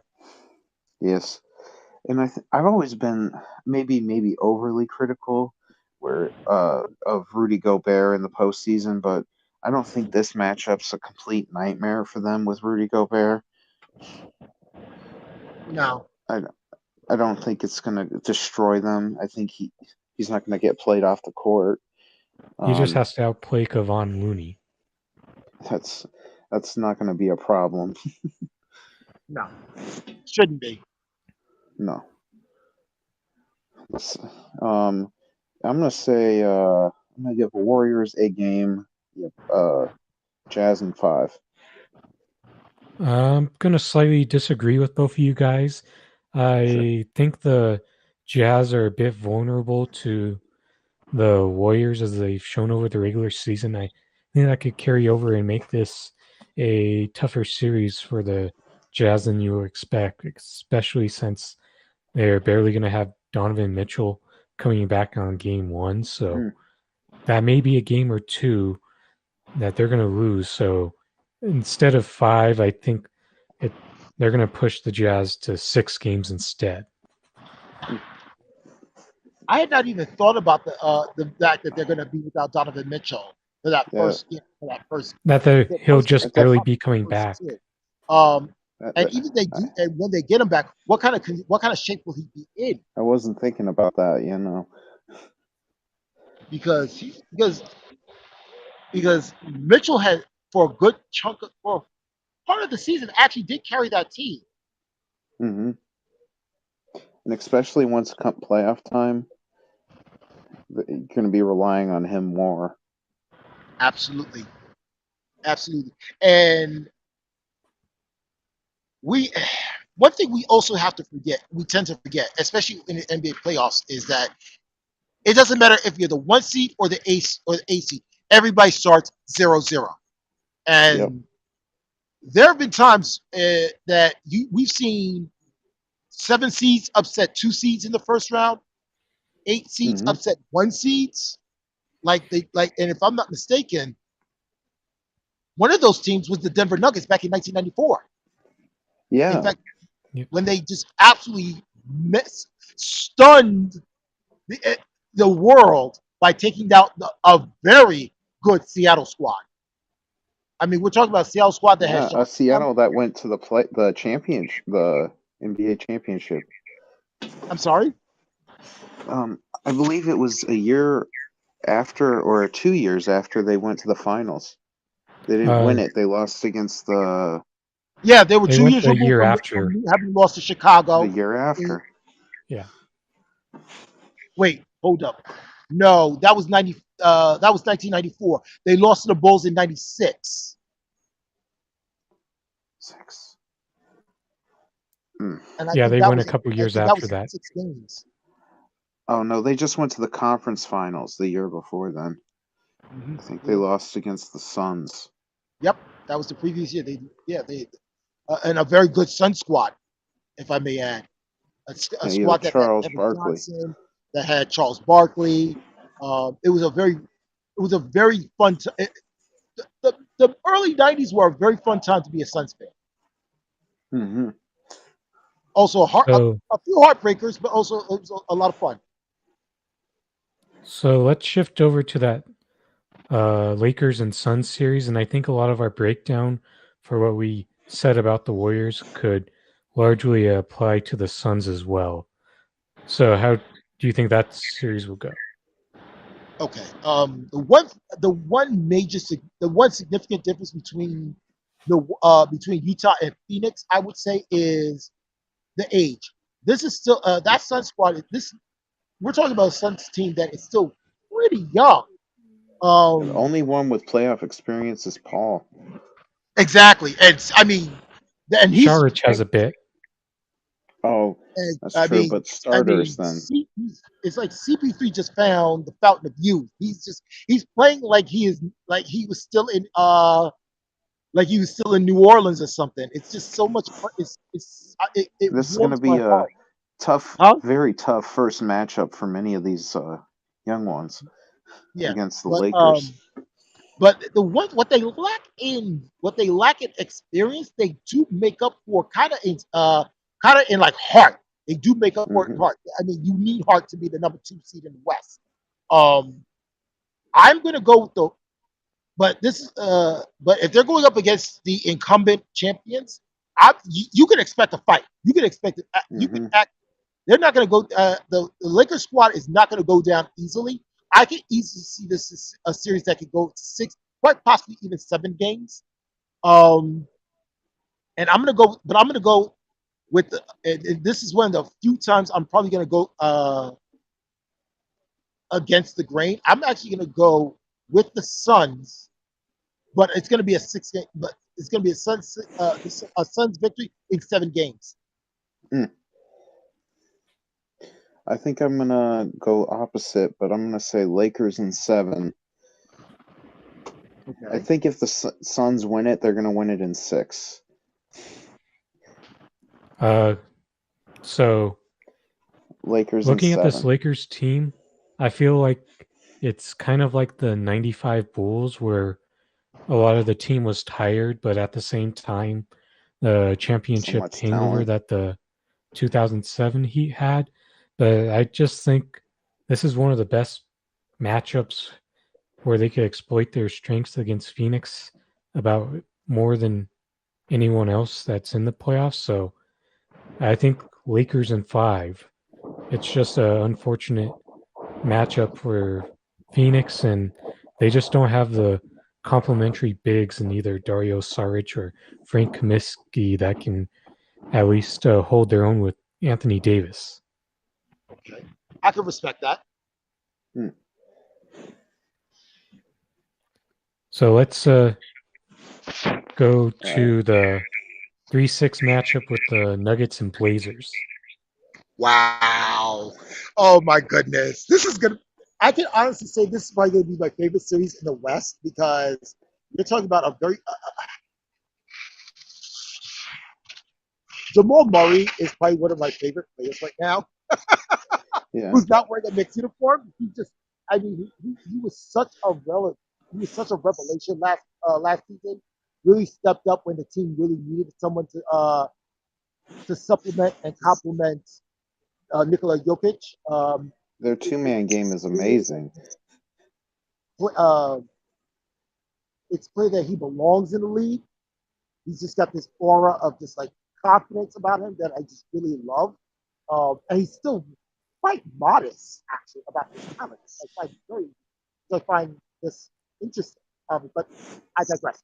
And then on the opposite glass, you got Damian Lillard, who has just been, he's one of those, I call him always the bridesmaid, never the bride.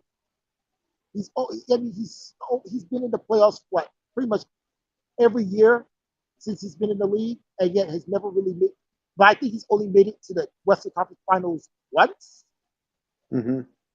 Only advanced past the first round twice. I'm sorry. I think he's only advanced past the first round. Yeah, 3 times. I mean, there's so much. I mean, when he was there with LaMarcus Aldridge, there was so much potential that never got realized, and that will never sit well. And that's something that just doesn't sit right with me. And now that Aldridge is gone and no longer even in the league, it's even more frustrating and heartbreaking. Yeah. But you still have Yusuf Nurkic, who that Nurkic-Jokic matchup is going to be very interesting to watch. I picked this is one of those where I can easily see a 6 squad just upset. If this was ever an upset right here, it would be Portland over Denver, though. And I'm gonna pick, and in this case, I'm gonna pick. But like you said, history is not on Portland's side. But I'm gonna go with Portland in this one, and I'm gonna go with 6 games. I could see that. I mean, the Nuggets are down a lot of guards. No Murray. Morris is barely just coming back. They have Austin Rivers in the starting lineup. That's a sign of Doubtful. desperation. They just have so many injuries. It's desperate. I mean, if Here's they what had I think could Murray, be. I feel very different. I think they could win a championship this year if they had Murray. Absolutely. And don't. But So, they do have. Oh, sorry, I interrupted you. oh, I'll let you finish, Kevin. No, what I think is going to be interesting is MPJ's starting to come out. He's been playing very well. He's an incredibly efficient shooter. You'd be shocked. And he's really picked up his role after Murray's gotten his injury. He's getting he has a regular 30-point nights with Jokic. This will be a tough series. They don't have Gary Harris anymore to like tamper down on CJ or Dame. I don't know. I still have a gut. I think Jokic eats off Nurkic, and I think the Nuggets in 6. But I could see the upset, like you're saying. Here's what I feel could be. And to be honest, I think this may, and this is going to be a very hot take for me. This could very well be Damian Lillard's last chance to get out of the first round, make it out of the first round, because that Western Conference is going to get much tougher for him to be a 6 seed next year or 2 years. It's certainly 2 years down the road when you have a much more experienced Warriors team, a much more experienced San Antonio team, and quite possibly a more experienced Memphis squad as well. So this is going to be it's imperative for McCollum and Lillard to win this series, because if they don't, they may not get another chance. And then a healthy Nuggets team coming back. God, yes. They're going to be dangerous when they're actually healthy. So here's why we see with so many with an injury riddled roster, it's a test again. It's a testament to how resilient this team is. And you got to They give. showed it in the bubble last year, and they sure haven't stopped. Wait, say that again. I'm sorry. They showed their resilience in the bubble last year, and they keep showing it. Oh, absolutely. So unlike last time back in 2019 where these two teams went at each other in the semifinals, and I think that Nikola Jokic, it's actually a slightly better defensive matchup when he gets to match up with Yusef Nurkic most of the time.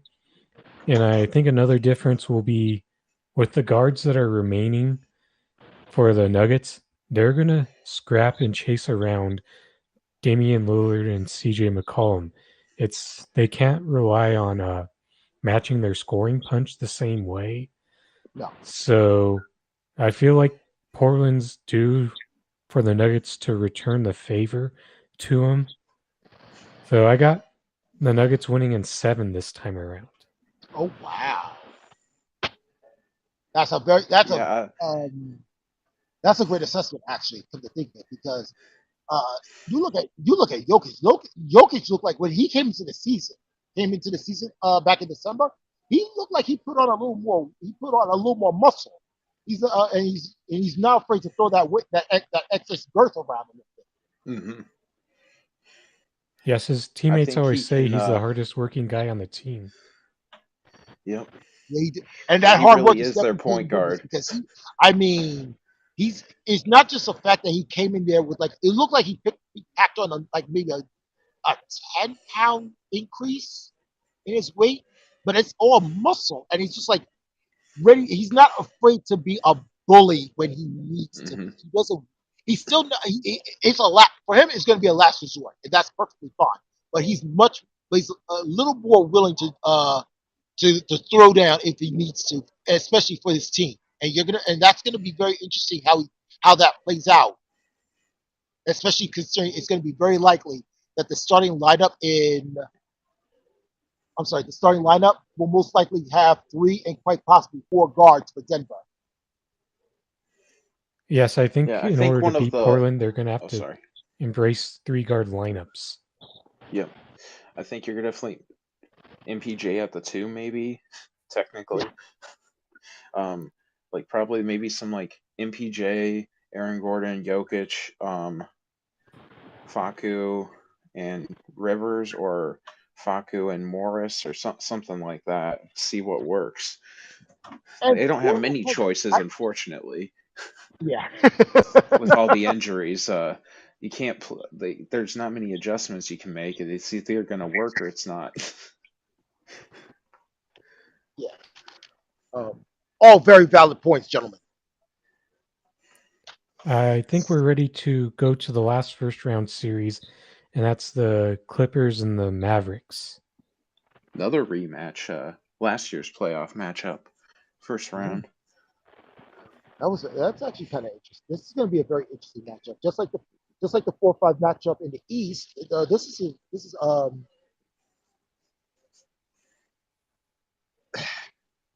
the Clippers are probably still smarting about how their season ended last year. They were just about ready to go into the NBA Finals, take on Miami, and probably just bring a ring, and most likely bring a ring home to Los Angeles. That didn't work out that way. And excuse me again, gentlemen. They've had the whole season to think about what happened. They made some changes, chief among them the dismissal of Doc Rivers, and it kind of, in a way, it kind of worked out for them.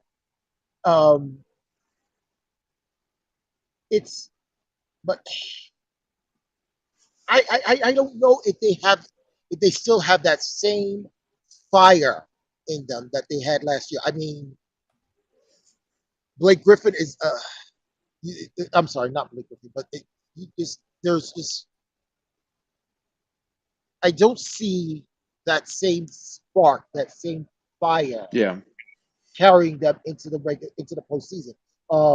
Rick Carlisle has coached a very good Mavericks. A Mavericks team that, to be honest, I wasn't at all convinced was going to make the playoffs, much less be a 5 seed. If they were going to make the playoffs, they were probably going to be at best an 8 or 9 seed. It worked. They took advantage of the schedule. They took advantage of the play of some of the teams being some of the opposition being banged up, and they wrote it to what a 40-win season, a 43-win season, 45-win season. I gotta look that up, but it's going to be very interesting if they can now. Now it's on them to translate that success, that regular season success, into a good postseason push. I do see them, however, winning this series because, again, the Clippers, I think, yeah, they're in the playoffs, but they're so in their heads right now. There's so much doubt in their heads, and I don't know if they have it in them to win this series. So I'm going to go with Dallas, and I'm going to say it's going to be 6 games. I think one thing to keep in mind, I don't think it'll affect the series, but if Luka gets one more technical, he will be suspended for a game. That could be a huge you are right. It's a huge. That still carries over. That's right. And yep. Luka has been foul prone. So it's only if he gets like another I forget the rule. You know what I'm talking about, though, right? Yeah, I think they made us think about it recently about how many technical fouls. I think you can pick up 16 technical fouls in a regular season. Yeah, he's like at 15 right now. Oh Lord! I think the counter resets to 7 in the postseason. Okay. If you avoid it in the regular season. Okay. So that's just something to keep in mind, but I don't think it ends up affecting it. That's just a little interesting. I actually I don't know. I think the roster construction this year is a little better for the Clippers. They actually have an actual point guard because Kawhi and Paul George are great, but whether it's either they don't want to or it's just something that their game isn't great at is like the playmaking. Sometimes they need it to be a secondary function, not a primary function. So I think that'll be a big aspect. I don't know. Rondo can be a huge playoff swing player. I think that's one of the biggest swing players in the series. Oh, absolutely. Rondo has had so much success in the postseason. It's not even funny. Even though he's only if he's on, they win. But still, for 2 wins. Yeah. But that was like the difference. Nonetheless. And this is an older series, but it's like that was the difference between when they beat the Lakers in 2008 and when they lost to the Lakers in 2010. Yeah. It was Rondo's inconsistency and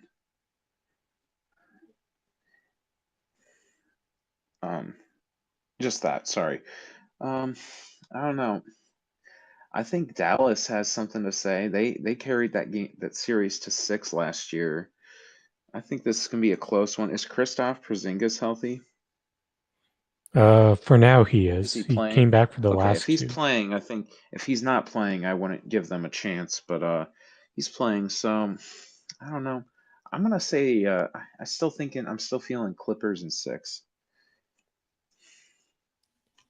So with Dallas, I think this matchup against the Clippers is more of a kryptonite type thing this year compared to last. So I think unlike last year with the bubble, which kind of helped give Dallas a chance to steal it, but with Porzingis being out, he was the tipping point that the Mavericks lost. In addition to the Clippers upping their physicality on the perimeter. So and this time around, I don't think what they did last year is going to work as well. You can get away with guarding Paul George with the smaller guard just due to the way he settles for jump shots all the time. But since it's a different year and And I know that Carlisle's going to throw Maxi Kleba at him a lot as well. So I've got to go with another series where the Clippers win in 6. It won't be quite as dramatic as last time, but I think it'll be a easier go around for the Clippers.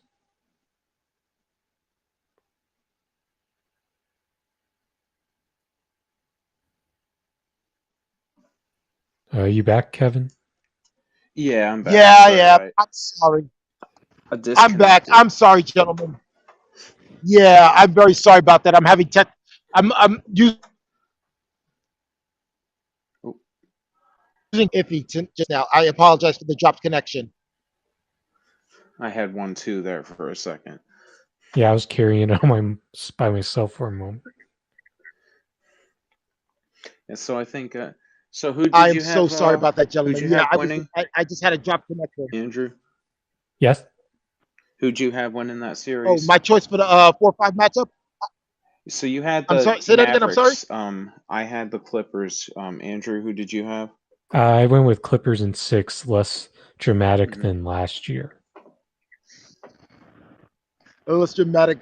Yeah, that's interesting. That's a great way to put it. Yeah, I did pick the Mavericks. I picked them in 6. So let's shift back and get into the Eastern Conference second round matchups with your picks for the Knicks and Sixers matchup. Ooh.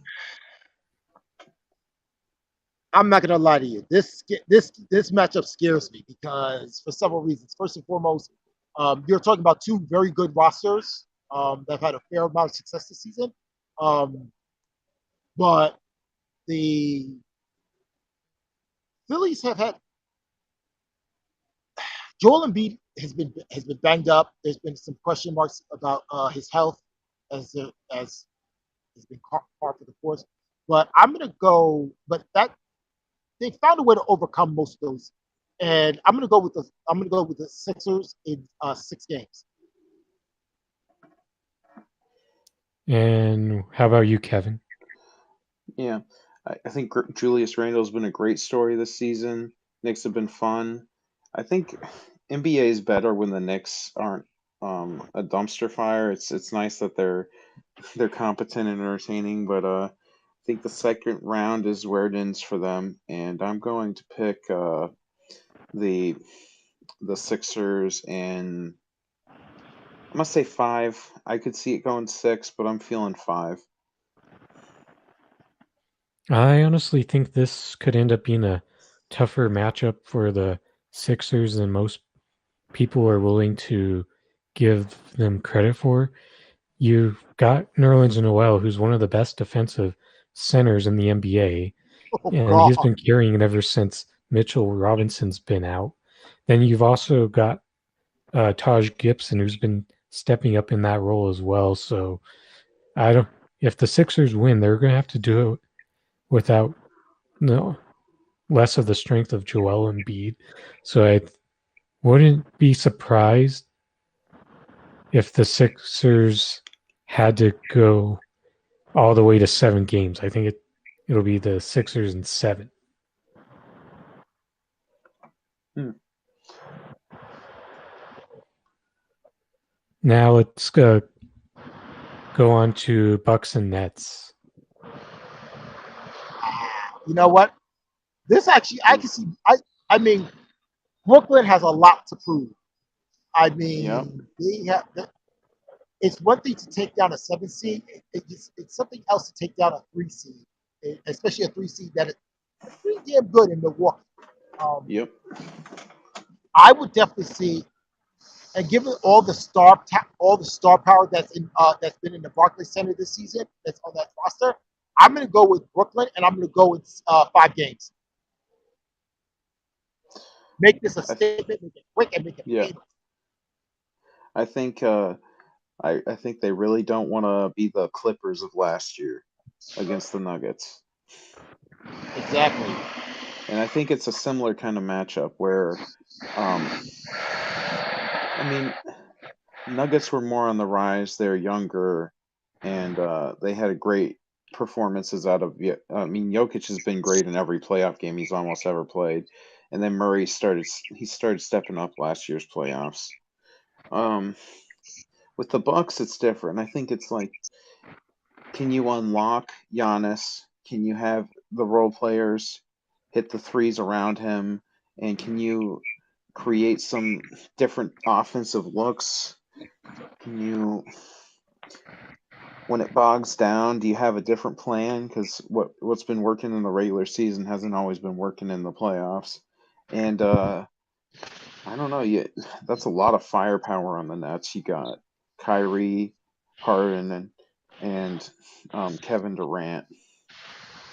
And what I saw a lot of was Harden being more of a distributor, where he acted more of a point guard than Kyrie when all three of them were out. And I forget who one of their bigs is, but he's been a underrated defender. It's Blake not clicking in my head. You were saying? On the Was it Nets? Blake Griffin, maybe? Yeah, the Nets. It's not DeAndre clicking in my Jordan head. or Nick I Claxton? mean, this is not the Nick Blake that Claxton, I dominated think. You're going to see a Los lot of Nick Angeles Claxton in this series, I think. He's still a force. Yeah. There's just so much talent on the Nets. I'm feeling a 6-game series, but I think Milwaukee has the chance to upset them. And if they do, make it interesting. But I don't know. KD has been a playoff monster. So I here's trust what I Kevin think. Durant.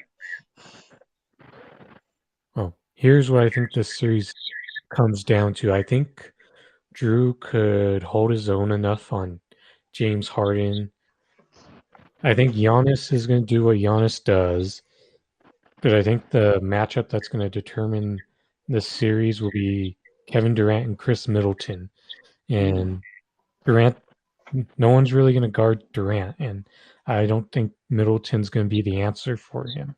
So I got the Nets in 6, but I think Milwaukee can jump out to an early 2-1 lead, but then blow it.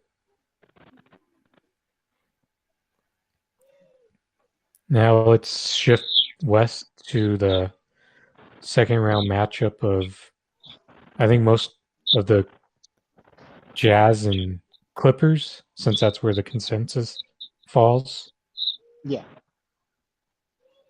Yeah, we can do Jazz Clippers first. The Clippers have they need to seek atonement. They need to prove that last year was not a fluke. But Paul George is such a head case. You get he's great in the regular season, but come playoff time, he's nowhere to be found. It's weird because in his Pacers days, he's a much better playoff performer. I'm sorry? When he was back with the Pacers earlier in his career, I thought he was a much better playoff performer. But in the second half of his career, it's changed everything. It's once he left. What happened?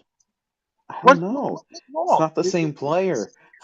Huh? The thing with Paul George is you could put a smaller guard on him and he'll settle for jump shots all day, and he could shoot like 7 for 21 with a Seth Curry on him. It's got some of the Kobe syndrome. Most of the game. So we will go, but and we're talking about a damn good. Between Rudy and we're assuming that Donovan Mitchell is healthy. Mm-hmm. I can see this going to it's going to be it very well be a 7-game series because we are not necessarily guaranteed that Mitchell is going to be 100%. And beyond Gobert, is this Utah team really built to be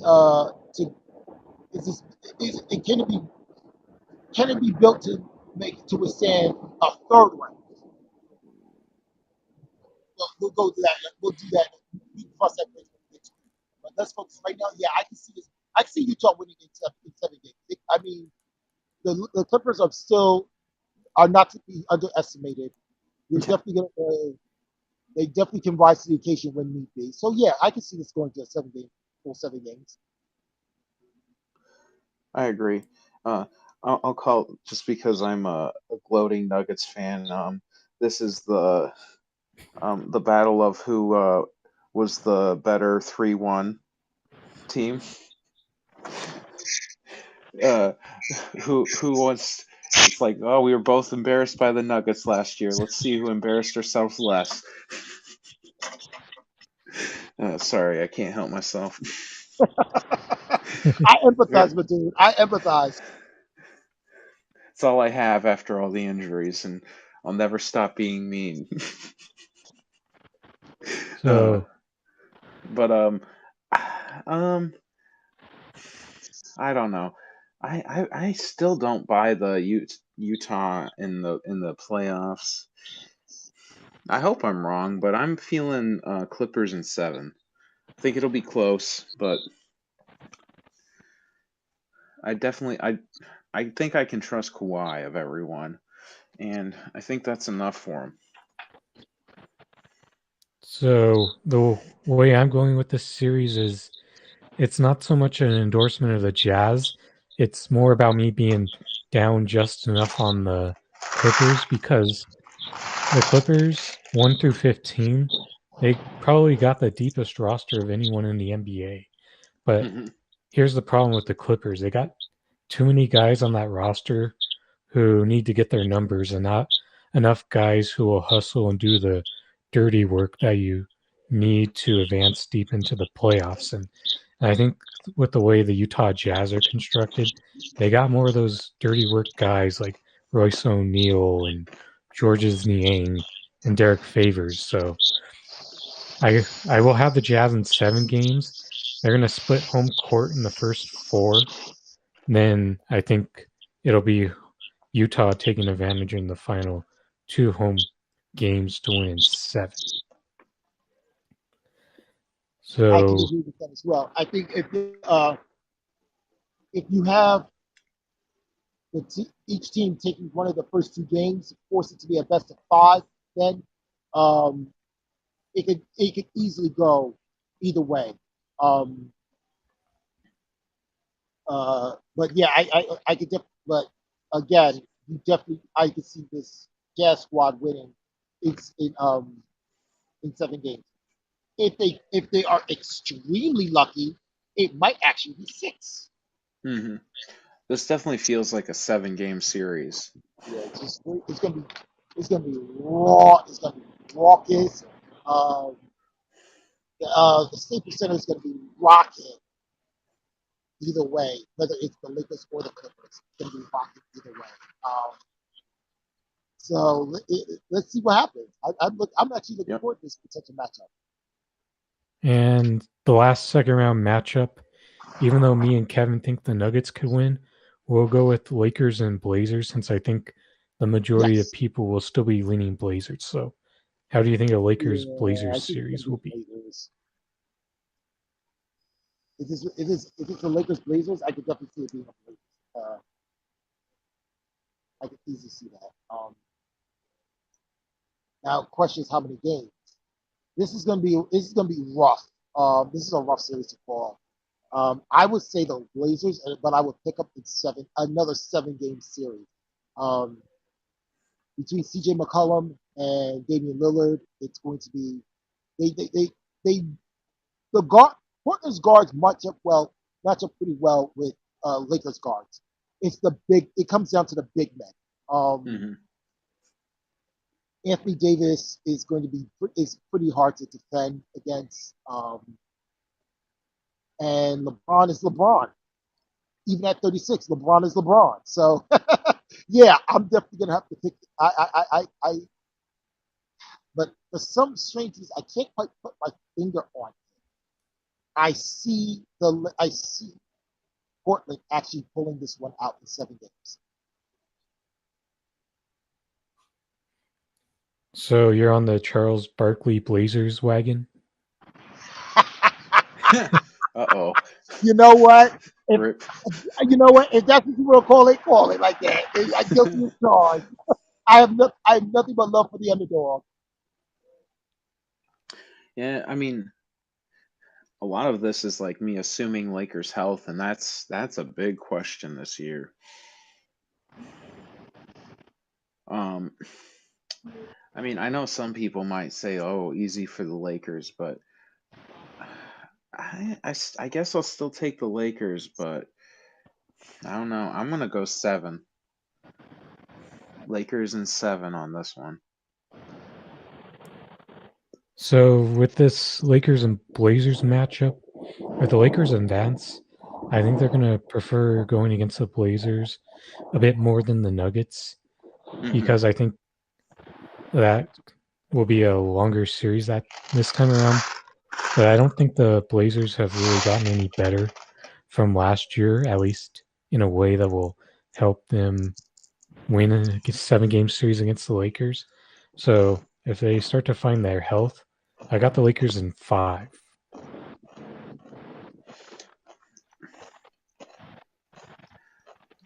If they're healthy, I agree, but I think that's unlikely.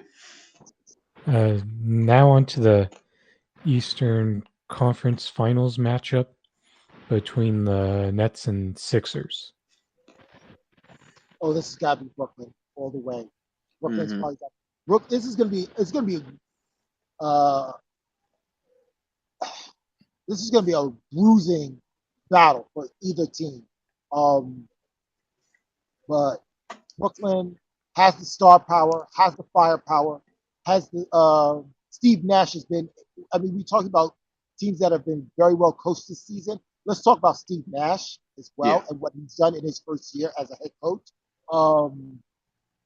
And if there's ever a time to prove that you belong in the NBA as the head coach for a team that's with all this firepower, all this star power, now's the time to do it. I picked it, and I'm going to pick the Nets in 7 games as well. Like I said, this is not going to be an easy matchup for either team, but I do believe that Brooklyn has the means by which to, with the way they're constructed right now, they can definitely win this series, win that possible matchup. Yep. I think I'm going Brooklyn at 6 as well. I mean, KD is just, I think we've almost forgotten because he hasn't been in the playoffs for 1 year.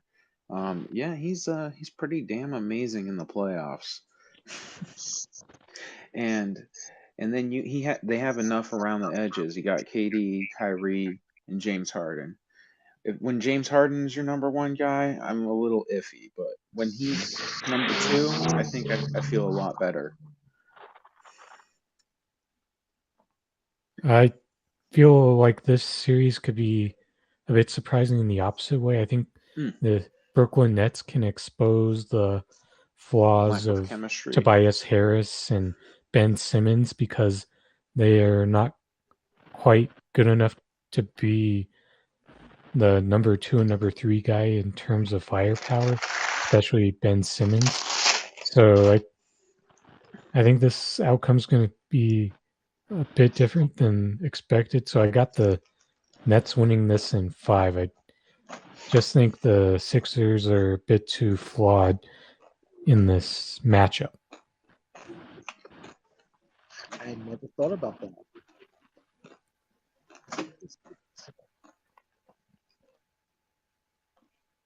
Now on to the other Western Conference Finals matchup between the Lakers and Jazz. If the Lakers are to make it this far, then they're going to have to win it all. I would definitely pick the Lakers. I could definitely see the Lakers winning a Western Conference Finals. But again, it's going to probably be like a 6-game battle. I'm assuming that they're taking on Utah.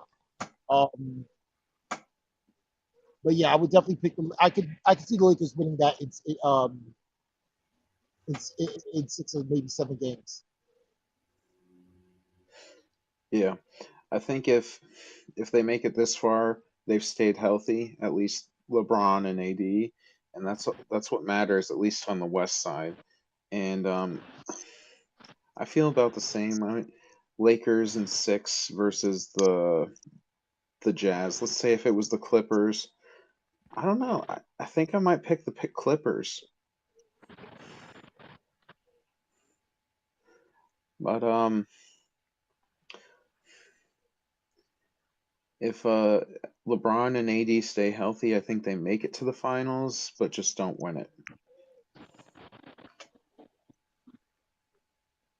So if it's the Clippers who make it, I feel like the Clippers have been quietly chomping at the bit for the opportunity to go against the Lakers in the playoffs, even though some of us don't think it's going to happen again. And I could pretty easily put the Clippers in 5, but since it's the Jazz, I'm still going to be a bit more bold. I think they're sneakily built to beat the Lakers because of their fast pace, and they shoot a ton of threes. And I think I don't think you can beat the Lakers by trying to like match them up on the inside.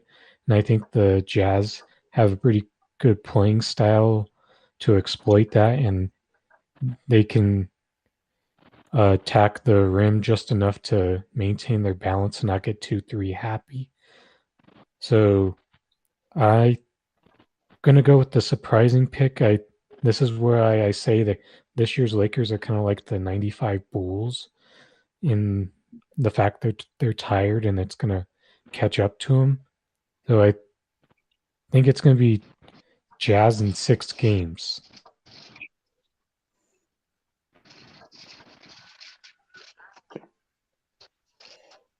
I can definitely see why you said this could be the Clippers are chopping at a bit, especially after how last season went down. But is that roster built to go up against the Lakers is that roster, that Clippers roster, as it is currently constructed, capable of competing with the Lakers? I mean, I think they've we always definitely need to see get Paul up for him George more show than up. anyone else. Okay. Sorry, I interrupted you. Yeah, I was saying I think Gentlemen, the I'm Clippers going to get go up for on the that one, Lakers so I'm going to cut more. my time short. Unfortunately, it was Okay. a great time. We definitely need to do this again very soon, I hope. So quick finals pick before you leave, Karen. Okay. Ooh. I have to go with the Nets, and I see the Nets in 6 games. I would agree with that as well. And do you have anything to plug before you leave? Nothing really sticks out at the top of my head, but there's a lot of, with all the success that the Nets have had this season. There are great expectations for them to go deep in the playoffs. At the very least, be in the Eastern be in the Eastern Conference Finals and win the Eastern Conference, and, at least be in the win the Eastern Conference Finals and be in the NBA Finals. So let's see what happens. Mm-hmm. That's going to be one. This could very well be one of the story. If they succeed, it's going to be one of the great storylines of 2021. And if they fail, it's going to be the question is who's to blame. Oh, thanks, Karen. I'll have to bring you on for one of my regular political shows during the week. I don't know about that. I don't know if I'm that good. You sound if you're the Sorry? way you are when you talk politics, I think you'll be a good guest for that as well. I could do that as well, I suppose. Thank you. I could do that. All right, guys. So have a good night, Karen. Have a safe night, and Godspeed. And let's go Knicks. Yeah. Best of luck to Knicks.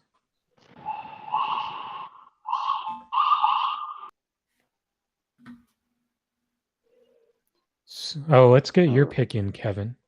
So I guess I'm having, depending on how that, we'll just say it's Lakers Nets in the finals. I'm having the Nets as well.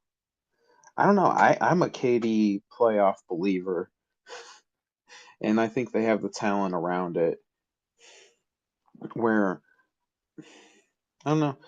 I'd say Nets in 6 too, but I think what would be more fun is if you get a little ABA finals rematch and have it be Nuggets versus Brooklyn Nets, Yeah, that could be a good one. or even next year. I'd like to see that. I feel like everything's just gonna line up well for Brooklyn there.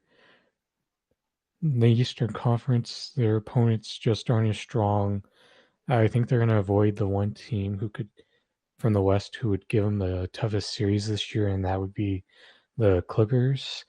Yeah. So with my pick, the Jazz, I think the Nets would win in 5, and it's probably a 6-game series against the Lakers. So either way, I think they're the beneficiary of how everything's gone down in the NBA, and that's why they're going to win it all this year. I think so. So, Kevin, is there anything you'd like to plug before we head out? Oh, not really. And even though you're a private user, don't forget to, I'm not sure if you want more Twitter followers, but this is a potential opportunity where you could get more of those good lefty followers. And I'm at Kevin Kirby on Twitter. Well, it was good having you to contribute to this NBA playoff stream, Kevin. Yeah.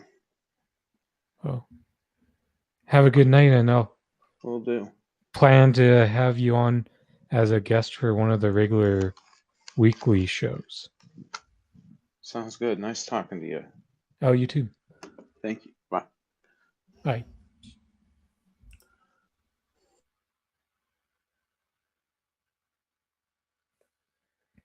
Well, there you have it, everyone.